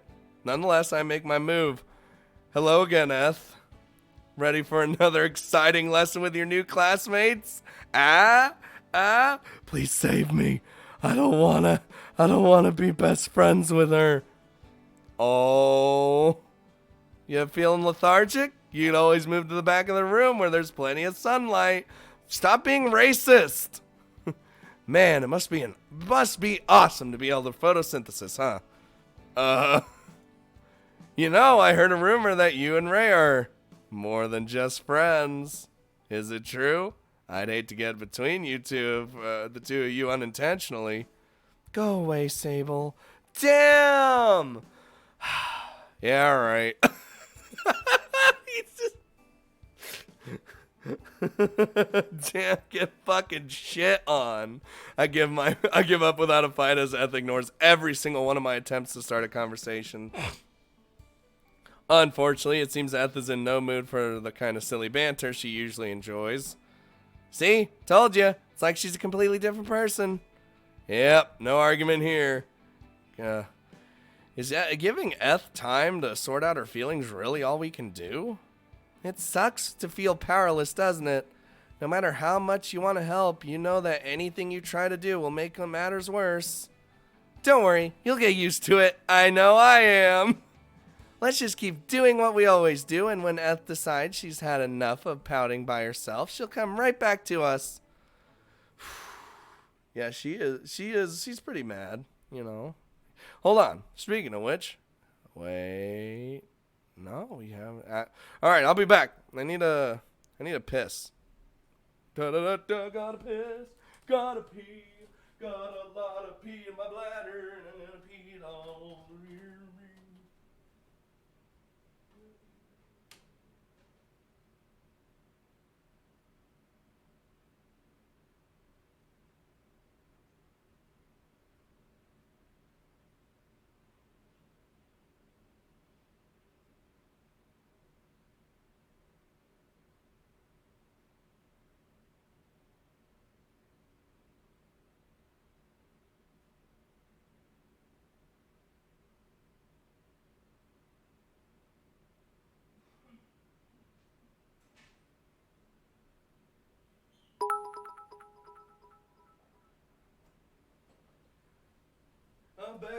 I'm peeing.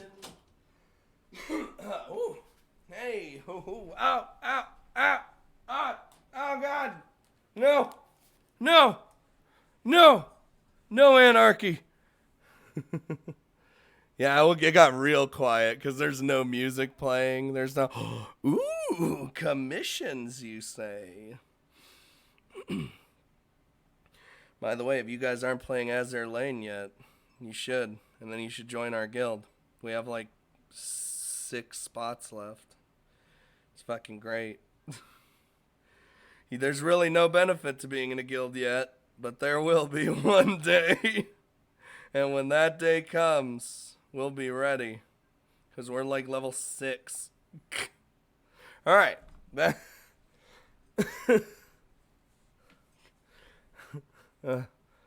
Check out this clip. Oh no.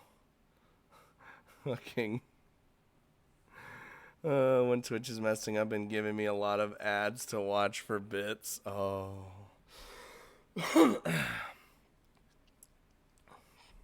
Alright. As the talk. Already fucked it. Where's Chris right now? Need to ask him a very important question. It's not really very important. Christopher, where are you? Christopher, respond to me, Christopher.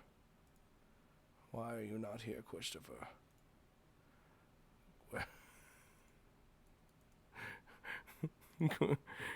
Blood is sweeter than honey, Christopher.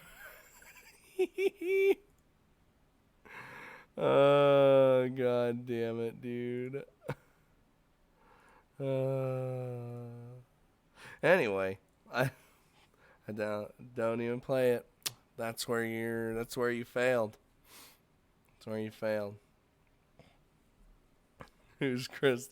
He's my roommate. And I know he's here.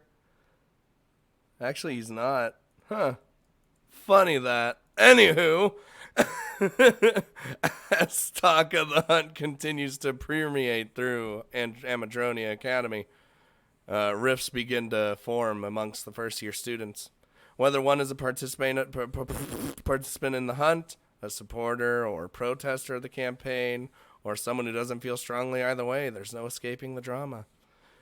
Extremists from both factions push others into picking sides, either bullying or guilt-tripping them until they stop sitting on the fence.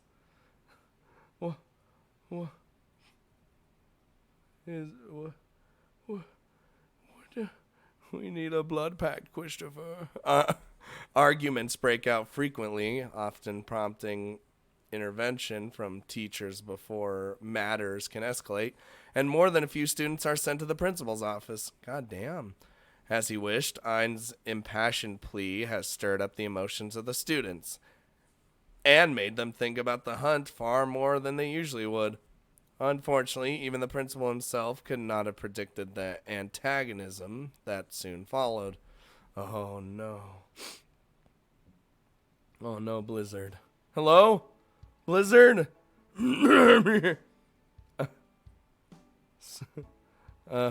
As our first class of the day is about to begin, I make my way to my surprisingly quiet classroom and sit beside my bemused friends.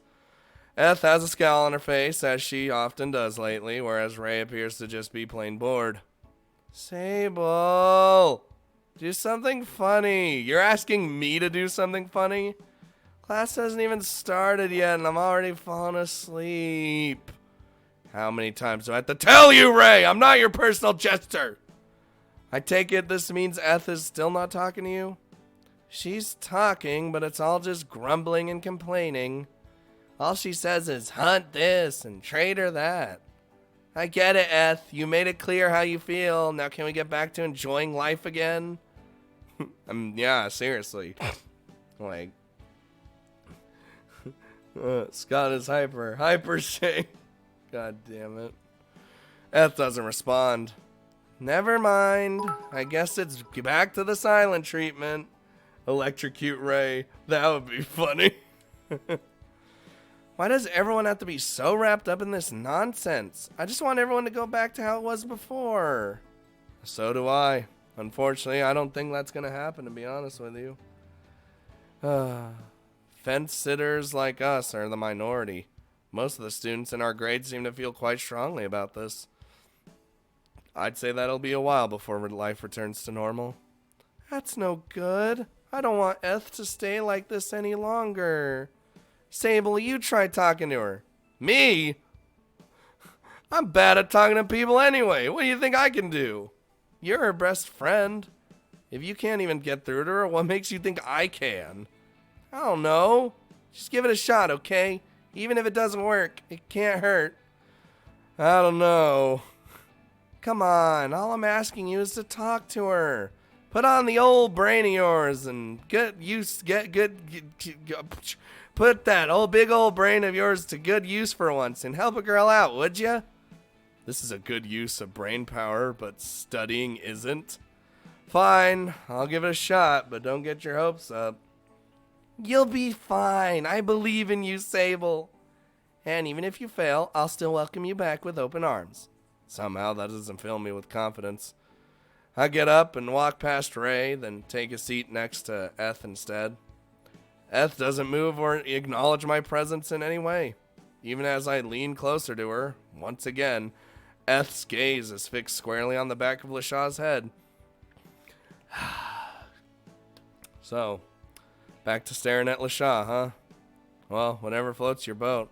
If you want to stare at our valedictorian all day, I won't stop you. I don't want to stare at her. I have to. Surprisingly, Eth responds to my half-assed provocation immediately. Rather than dwell on my good fortune, I continue to press on. You have to? How so? Last time I checked, people can't force you to ogle your classmate all day. Eth shakes her head from side to side. I'm not ogling the elf, I'm monitoring her. What's the difference? Intent.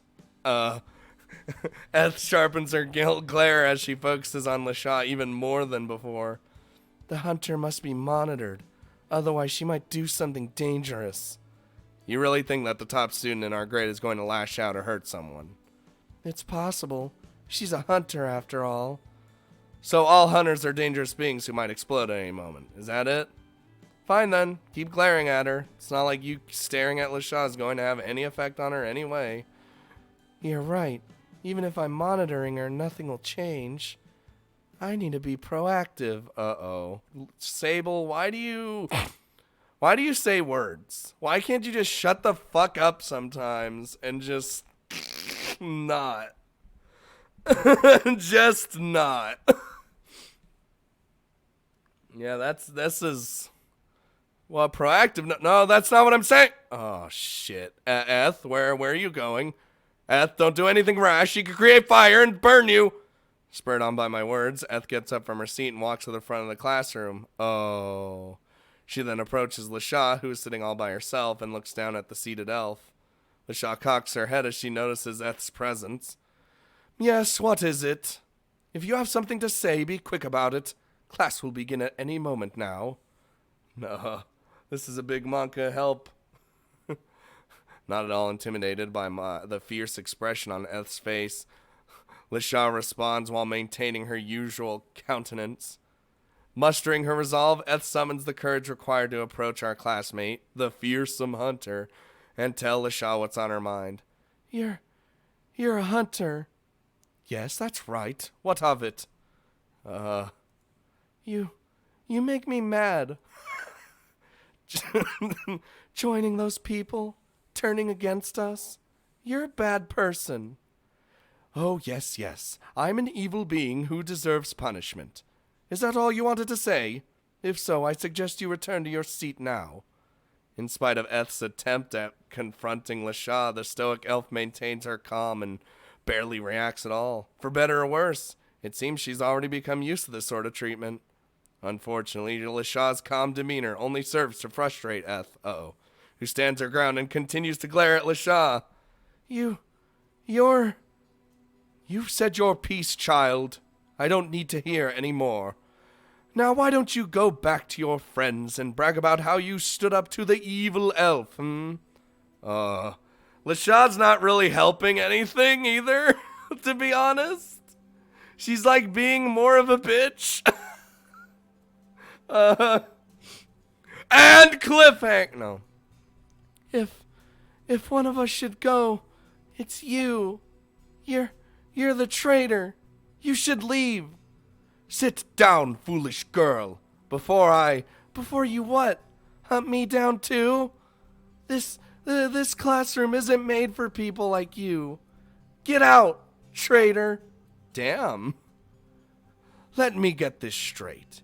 You disagree with my life choices, and because of that, you now expect me to heed your command and to get out of your sight. Forget it. I'm staying right here. If you want to get rid of me, you'll have to use more than mere words. Oof. Uh-oh. Stop. Why you guys just being the worst? Guten Tag. Hello, Red Dead. What's up?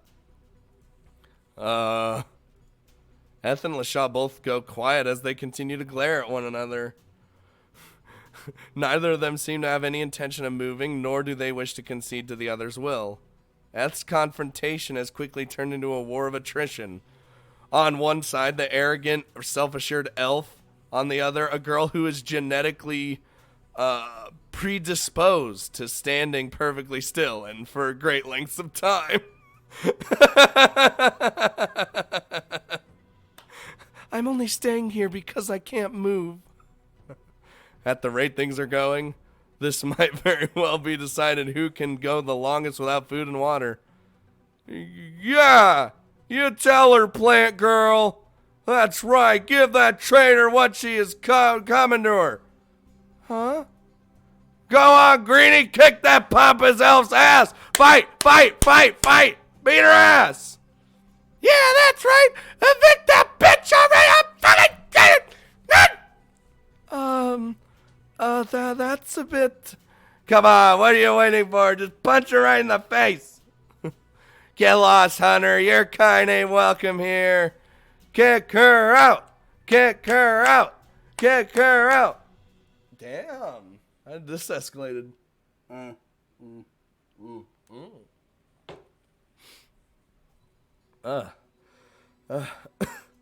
Call tech support. No, Twitch is like fuck you today, Ben. I don't know why. We will build a wall! No.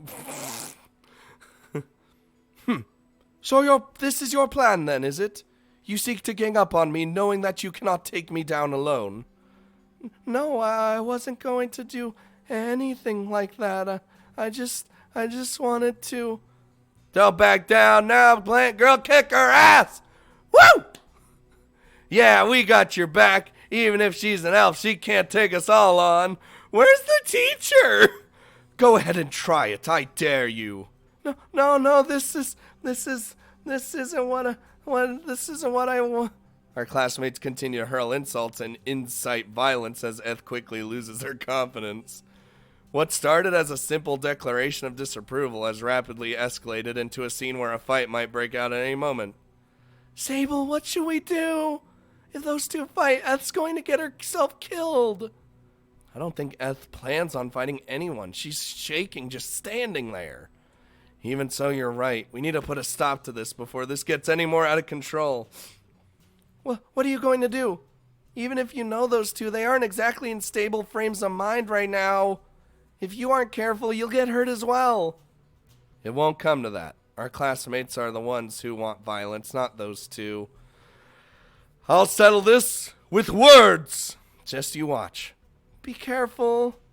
I leave Ray's side and head to the front of the classroom where two of my classmates are facing off. Positioning myself between the two, I draw their attention without difficulty as I turn to face them one after the other. All right, you two. That's enough. Well, finally have a few bits to give you for a while. Okay, God damn it, Josie. Thanks.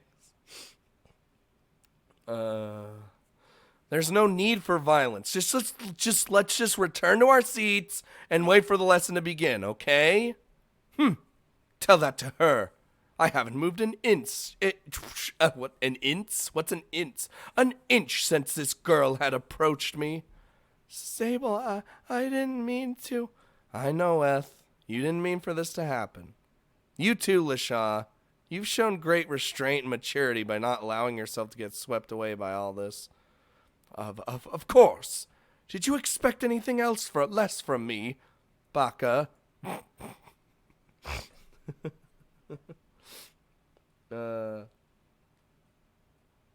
mean, it's not a me problem. It's Twitch is. See, here's the thing. If you don't know about Twitch, every stream runs off different servers. So my server's probably fucky right now, whereas another isn't. So it ain't on my side. Not at all. I'm well aware of how patient and forgiving you are. Eth, let's return to our seats and leave LaShaw in peace, okay? I think you made your intentions clear by now. Yeah, you're right. Let's go back.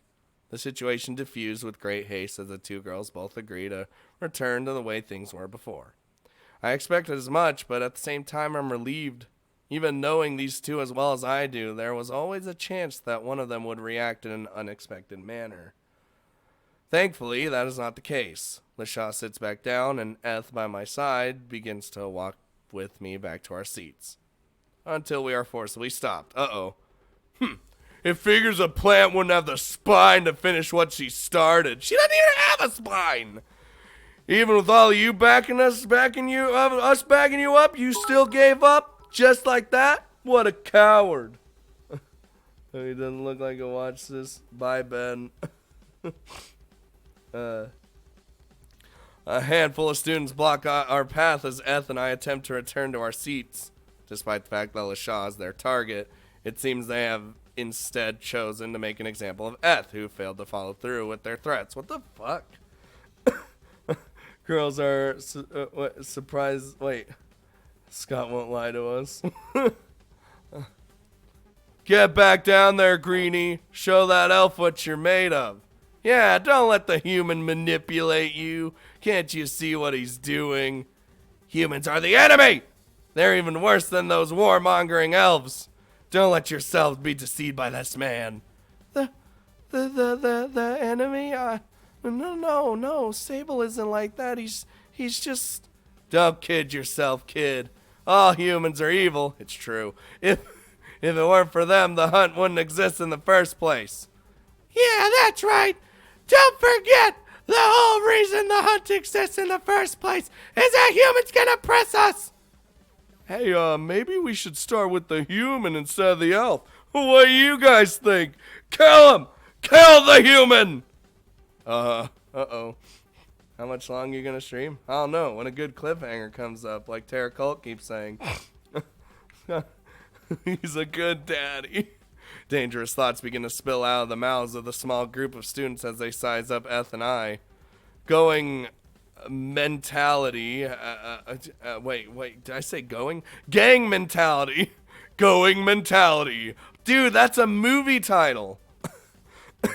Has clearly begun to take over the classroom. You know what? I think you might all be onto something here. Humans are the ones turning us against ourselves after all. Why do you start to go crazy? Going mentality, the best movie NA. Right. We're all victims of their manipulation. The humans are to blame, not us.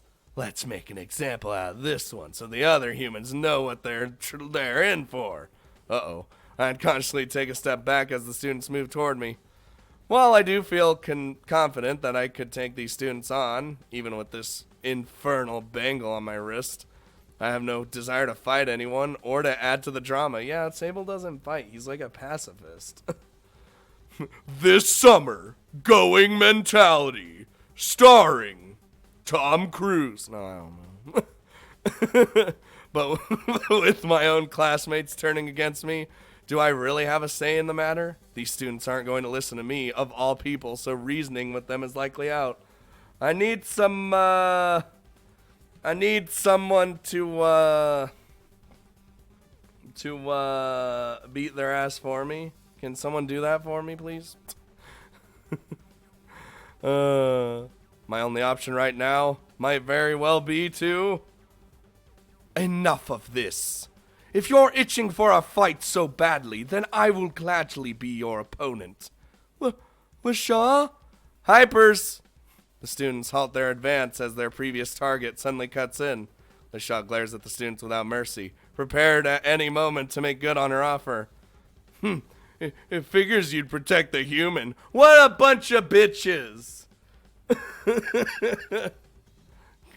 Yeah, hunters gotta stick together, right? How pathetic. Is it any more pathetic than you all ganging up on one person? A person who has shown no malice whatsoever towards any of you, and instead attempted to maintain order in this classroom. If you ask me, you cowards are the one who ought to leave this classroom and never return. What did you just say? Good God, what a bunch of whiners. Cocky bitch! You think you just say whatever you want just because you're the principal's daughter? No, I can say what I want because none of you have the guts to stop me. Damn! Care to prove me wrong? Hey! We gotta go eat. Alright, we'll see you later, Josie. Arrogant little... Rather than reason with the angry students, LeShaw causes them to back down by putting them in their place. While I don't condone her methods, I can't argue with the results. Now, if you're all finished acting like children, Sable and I will be taking our leave. Why, no. Don't reflect on your actions while we are gone. When we return, I expect you all to behave like reasonable, sensible beings. Do you think you can manage even that? Damn it. Giving us orders. Bloody elf! I'll take that as a yes. Come now, Sable. Let us waste no further time on these cretins. As indicated, LeShaw turns towards the door and casually makes her exit. After casting a fleeting glance toward Eth, who has shied away from all the conflict, and Ray, who has been watching on nervously, I follow LeShaw out into the hallway. Well, that happened. Walking a few steps behind LeShaw, I quietly follow her around a few corners as we leave the leave our classroom behind. See, my brain likes to add words and sometimes even turn already existing words into words that either don't exist or don't fit into the situation. That is how my brain works. That's how it's always going to work. And I don't know why it works this way. It just does. Michelle was like, sit down, children. Yup. Once we're a fair distance away, LeShaw breathes a sigh of relief. She stops walking, rests her back against the wall, and closes her eyes. LeShaw, are you all right? I know that you like to act as though you're invincible, but if you need to confide in someone, I'd be happy to hear you out. Save your concern for someone who needs it. I am simply tired, that's all. Dealing with those fools has soured my mood more than I would dare to admit. Because of how they see you? Hardly. Why would I care what those plebeians think? Whether they think fondly of me or not is irrelevant. Well, whatever they think of you, you have at least one ally in our class. Well, I mean, maybe after what you did, Eth will be your friend now. Who knows? Who knows anymore? Mihiru, yup. You're creative with words. It's not... Oh, it's the face. And then this. Even if the rest of the class turns against you, I'll still like you, LeShaw. Insolent human! What do you think you are saying? Remarks like that are the reason why those simpletons lump us together and target you in the first place. For your own safety, you would be better off not hanging around me anymore. Baka. The next time something like that happens, leave me alone. I am quite capable of fending for myself. LeShaw, you know I'm not going to do that. Unleash the Soon. Even if it makes things awkward, now that everyone is so highly strung about this hunt drama, I ain't going to abandon you. We'll get through this ordeal, And don't you worry.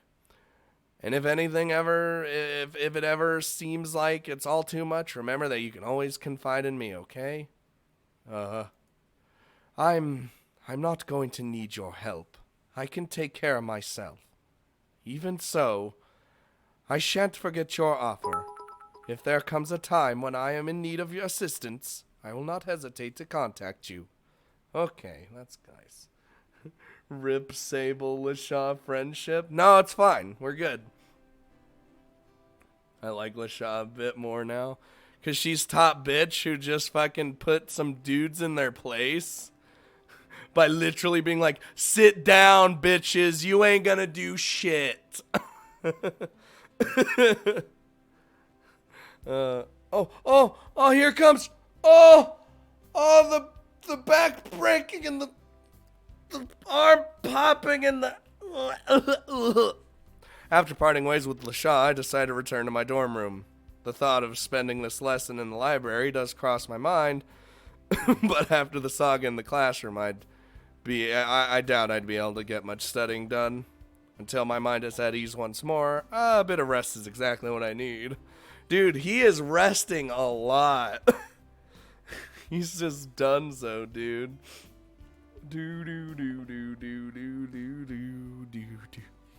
Seriously, though, what's gotten into everyone lately? Seems like ever since that assembly, the whole academy's gone nuts. Maybe it's because I'm a human being, but I really don't see what the big deal is. If everyone would just listen to the principal, hear him out like I did, I'm sure all this drama would be avoided. Assuming myself with such optimistic thoughts, I lay down on my bed and look up at my bunk above mine. The moment I do, I notice something odd out of the corner of my eye. Oh, God. Whew. Still covering her parts. Thank the Lord. Ticks? Looks like you caught me. I came down from my bunk to sneak a peek. I didn't think you'd actually catch me in the act. Sneak a peek? Why do you want to do that? We see each other literally every day. Yeah, but not at this time of day. Like, it's so normal that I'm used to her naked at this point, so we don't even bring it up. We don't say anything. Nothing. I thought that you might have returned early because you were injured or feeling unwell, so I wanted to check on you. Thanks for your concern, Ticks, but I'm fine. It's everyone else who seems to be sick in the head lately. So it's gone to your class too, huh? I'm no fan of hunters, or humans for that matter, but even I think this whole thing's gotten a bit out of hand. I know, right? My whole class is in shambles. Can you believe that I was just thrown out of my own classroom for being a human? Whoa, hold on, seriously? It's gotten that bad? My class isn't doing so too well, but we haven't gotten to that stage yet. Which is kind of surprising considering we have a human who joined the hunt in our class. Oh, right. You're in Narm's You're in Narm's class, aren't you? How's he holding up? Beats me. He only ever talks about killing us all the time, so he's probably really okay with it. I've barely been attending at all since this fiasco started. He seems fine the last time I saw him, though. He didn't exactly get along with our classmates from the beginning, so honestly, I don't think there's been much of a change. Narm! Well, Narm is more stable than Sable. We need a Narm emote, and it's just his face. Like, that's it. Like, it's just a zoomed in face. Yeah, it does sound like Narm! Maybe I should take a page out of his book and keep my distance from my classmates, too. Hey, don't say that. Not all demi-humans are gonna scorn you for being a human, you know. Better yet, unlike the other human in our grade, you didn't cave in and join the hunt. In my eyes, that makes you one of the better humans out there that I want to have my babies. Thanks, Tix. We'll have your babies at another point, but not now, because your route's not actually out yet, so. But I appreciate it anyway. Vietnam flashback. I know that not all demi-humans feel like those classmates of mine. At the very least, none of my close acquaintances seem to have changed how they feel about me since this mess began. Even so, it is difficult to suddenly be thrown into the heart of a debate I want nothing to do with. Say, you know what? Since we're both outside of class anyway, perhaps we should do something together. What? I've been thinking about finding a sparring partner and maybe a study buddy. You're not busy right now, and your grades aren't completely awful, so maybe you'd be a good fit after all. Huh. Surprised by Tick's compulsive proposal, I take a second to think over what she just said. While a distraction of this level isn't quite what I had in mind when I left the classroom, it certainly wouldn't hurt. In fact, spending some time doing something out of the ordinary might be just what I need. Dude, sparring partner though, she'll kick our ass. She's like super powerful. She's literally only here to find a mate. She beat our ass. I'd like to return to Ray and Eth sooner rather than later in order to smooth things over, but given the current state of things, that might prove difficult. Then again, gallivanting around campus with Tix doesn't seem like it'll solve anything either. If anything, it might lead to me getting busted, skipping class, or running into my classmates. I'd better just play it safe. Oh, see? He left it open so that a Tix route could be there. I bet you a decision's going to pop up there where you go to her, go with her to be your partner, sparring partner, or this. Bet you. Sorry, Tix, but I think I'll just stick around here just in case. Can't leave right in the middle of this mess. Not when I've already gotten myself involved. Sue yourself. If you'd rather stay in a classroom where everyone hates and resents you, then I'm not going to try to talk you out of it. Don't come crying to me when they kick you out again. I have better things to do than soothe the wounded heart of my docile roommate, you know. Whoa. She's giving that smug smile. Yeah, I get it. Don't bother me with your problems, right? Same as usual. Sparring. What are we sparring with? Let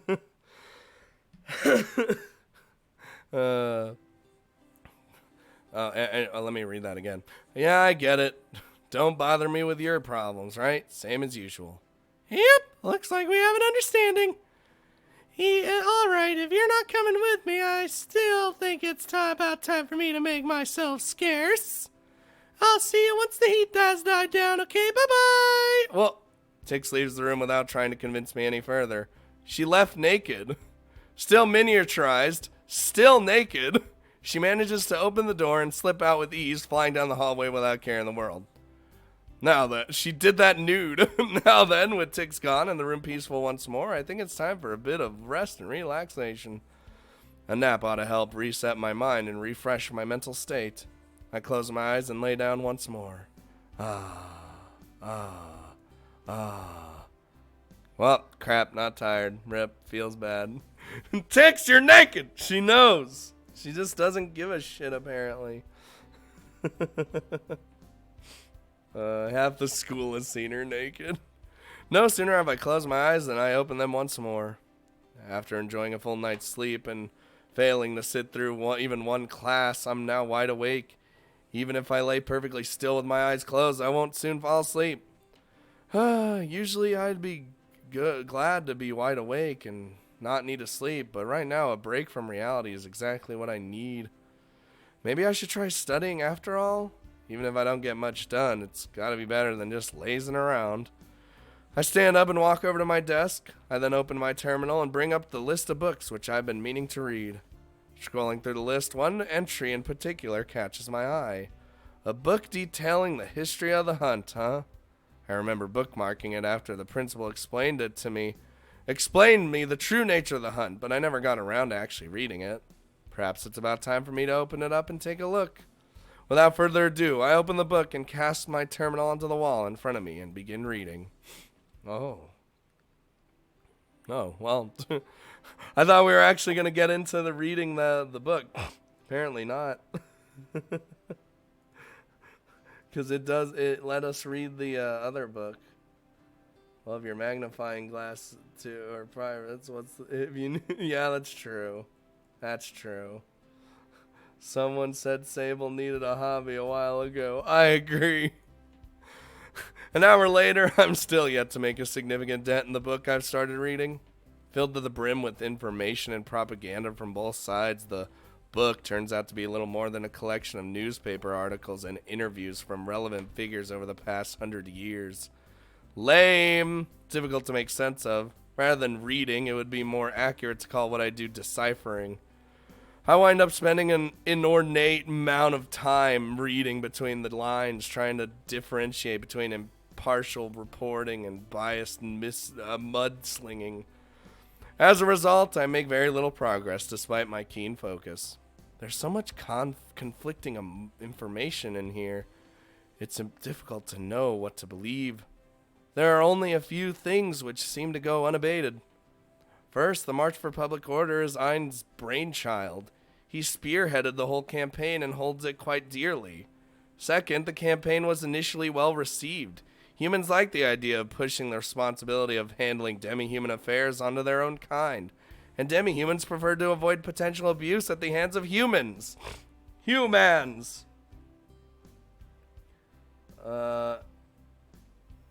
Wait, what? Why would I pronounce hunter like hunter? Why? What does that mean? Haunter? Finally, the only major opponents of this campaign at the time there were industrialists who wanted to hunt demi-humans for resources and feared rapid changes to their business models with the normalization of demi-human workers. After that, things get a little murky, but from an outsider's perspective, it seems pretty obvious what happened. Lots of money was thrown at the issue, politicians were bought, and misinformation was spread like wildfire. The campaign was demonized, I almost said dehumanized, until even its most staunch supporters started to call it the hunt and blasted it for being inhumane and unethical. Looking back over all that now, I'm amazed Ein's campaign has lasted this long. Unless something drastic happens, it'll only be a matter of time before it all comes crashing down.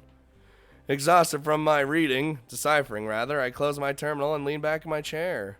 With my eyes closed and my arms outstretched, I breathe a big sigh and reconsider whether I want to continue reading or not. Man, who knew that reading could be so tiring? I could read magic theory textbooks all night, yet a single hour of sifting through this mix of fact and fiction has me exhausted. That's because it's mentally exhausting. Duh. Trickin'. If it's that difficult for an objective party like myself to see all through the misinformation, then I have to wonder if my classmates who are actually a part of all this will ever come around. Will there ever be a time where I can attend class normally without the toxic atmosphere and incitement of violence? Or is this doomed to be the new norm in Amadronia? I almost said Andromeda again. God damn it. If today isn't just a one-time deal, I might have to take up the principal's offer after all. Either that or leave Amadronia and... Oh, someone's knocking on the door. Hold on. Hello? Interrupted mid-thought, I get up from my seat and head towards the door. Pardon the intrusion. Excuse me. Without waiting for me to invite them in, Ray and Eth just walk straight into my room.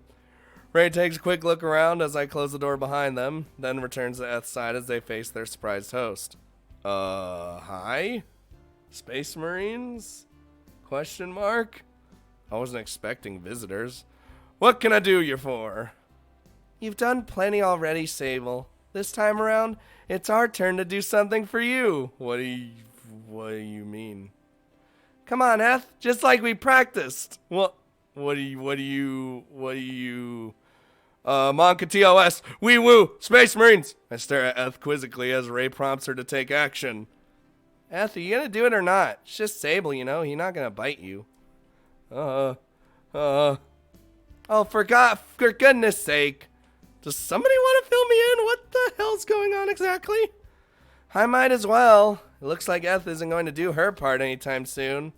After you left the classroom, Eth was feeling super depressed about what happened. She felt guilty about involving you and causing that scene back there, so she wanted to come here and apologize to you. Unfortunately, it looks like she lost her nerve after all. For crying out loud, just get on with it! What do you think is gonna happen? Apologize already. Standing there in silence isn't going to change anything. Ray, calm the hell down. Jesus. If Eth doesn't want to apologize, you shouldn't try to force her out. Sable's getting the hell's experience. No, we're good. Besides, what happened back there wasn't her fault. Those students were clearly just itching for a fight.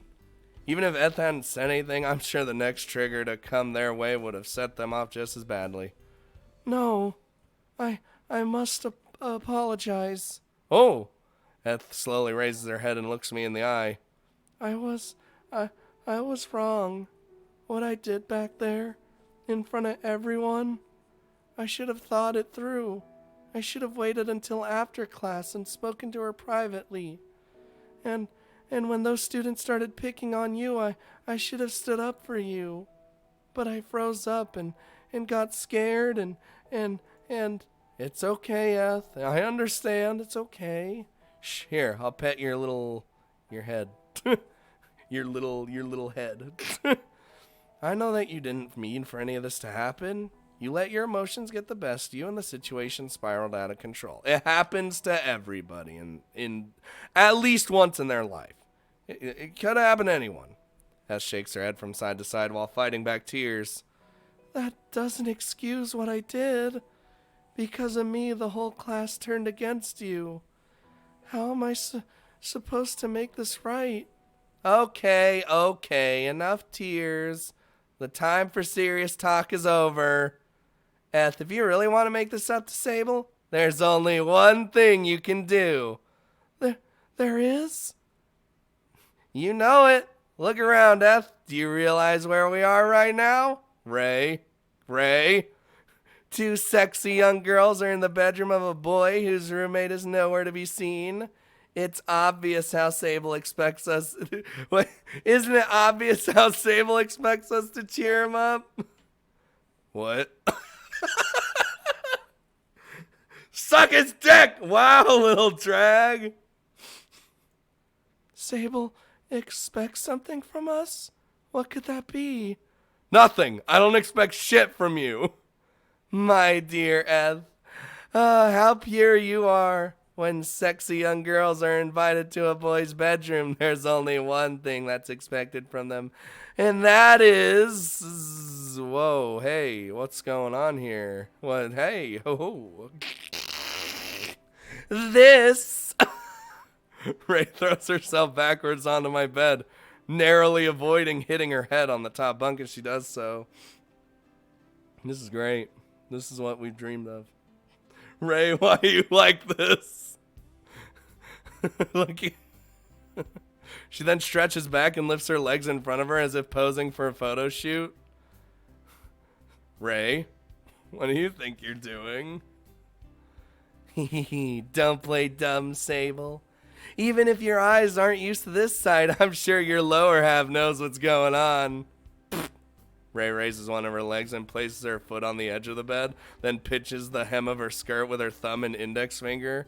Yep.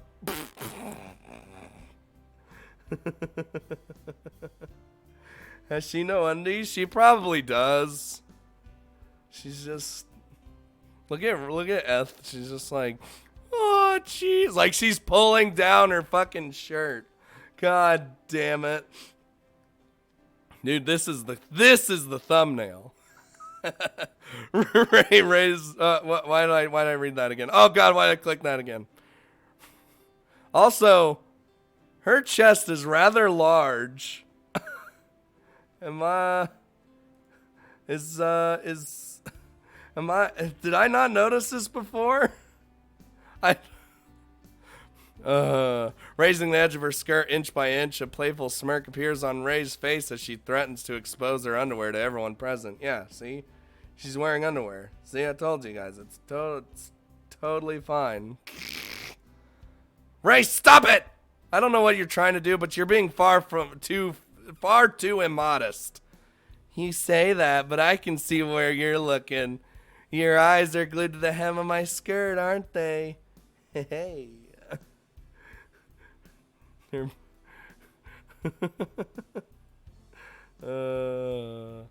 Don't be silly. Why would I want to look at something like that? Because you're biologically programmed to. Duh.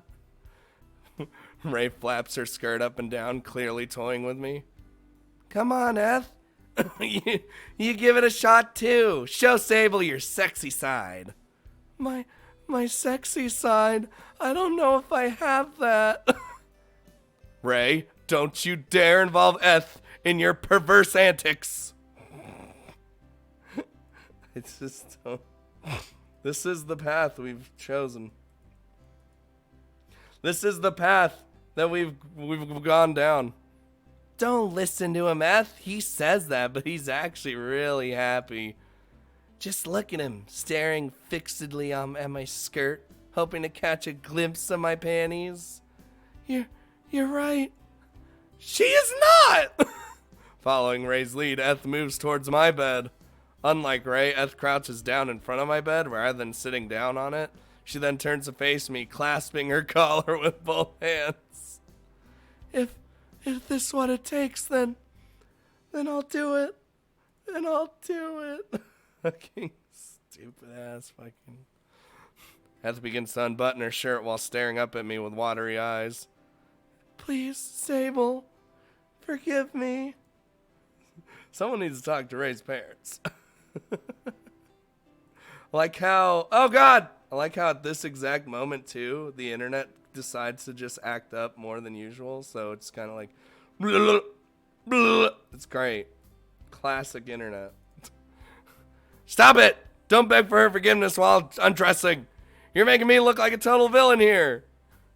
Ignoring my protest, Eth continues to unbutton her blouse. She pushes her petite chest forward as clear as clear white skin enters my line of sight. Oh, is this enough to please you? You won't make me go even further than this, will you? Stop it already! If anyone were to see this, my life at Amadronia would be over! I just got an achievement called Sexy. I don't know if you guys can see it.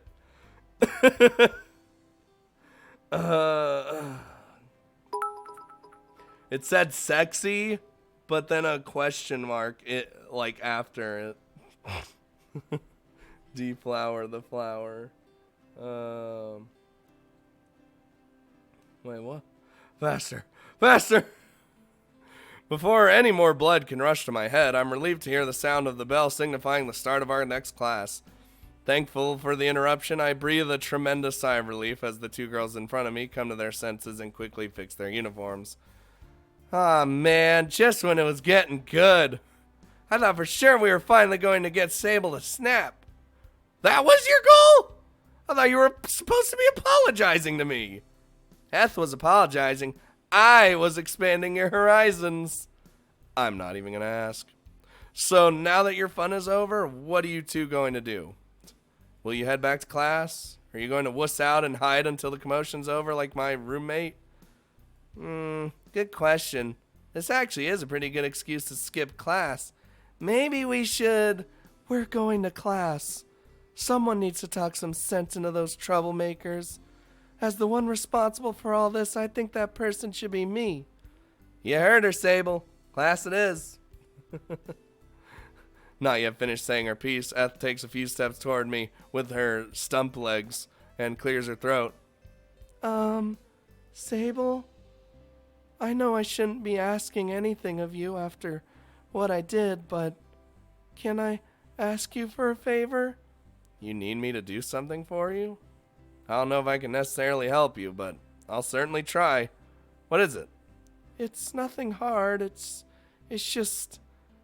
if the elf girl isn't in class and you see her before I do, can you apologize to her for me? I don't really think that's a problem at all.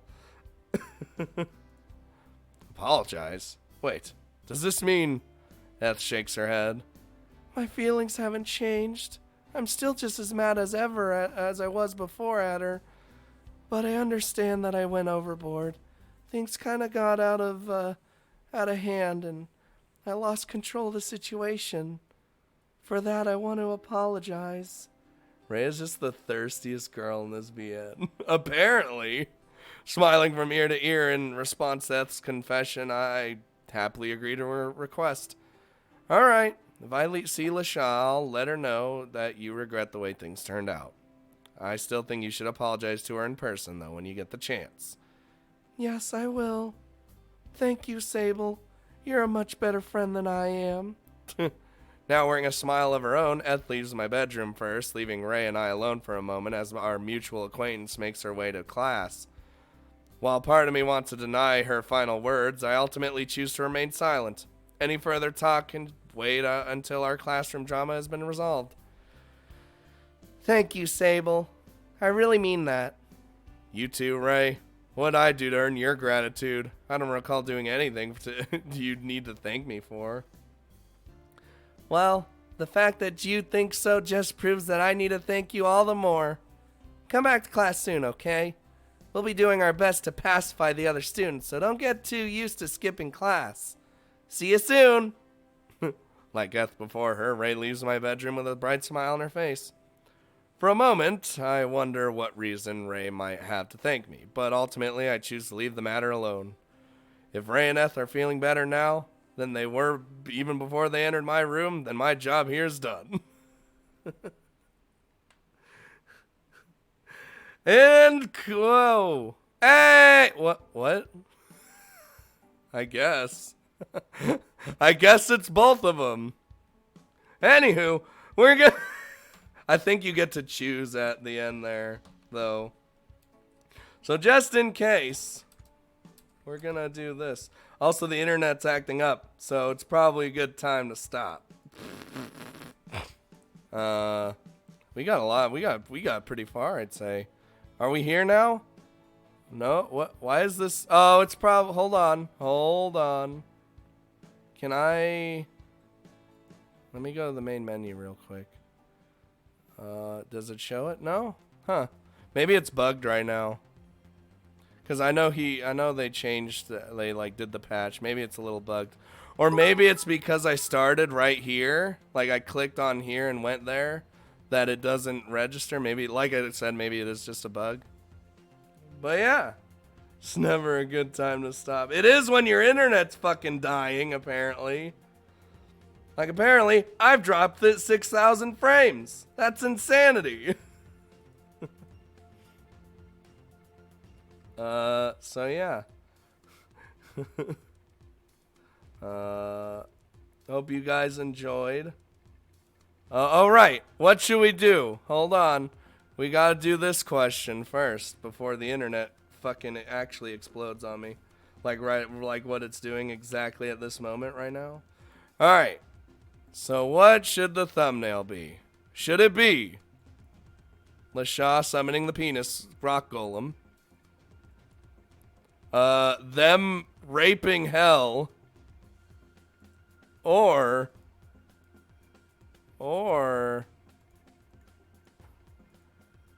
that? What do you think?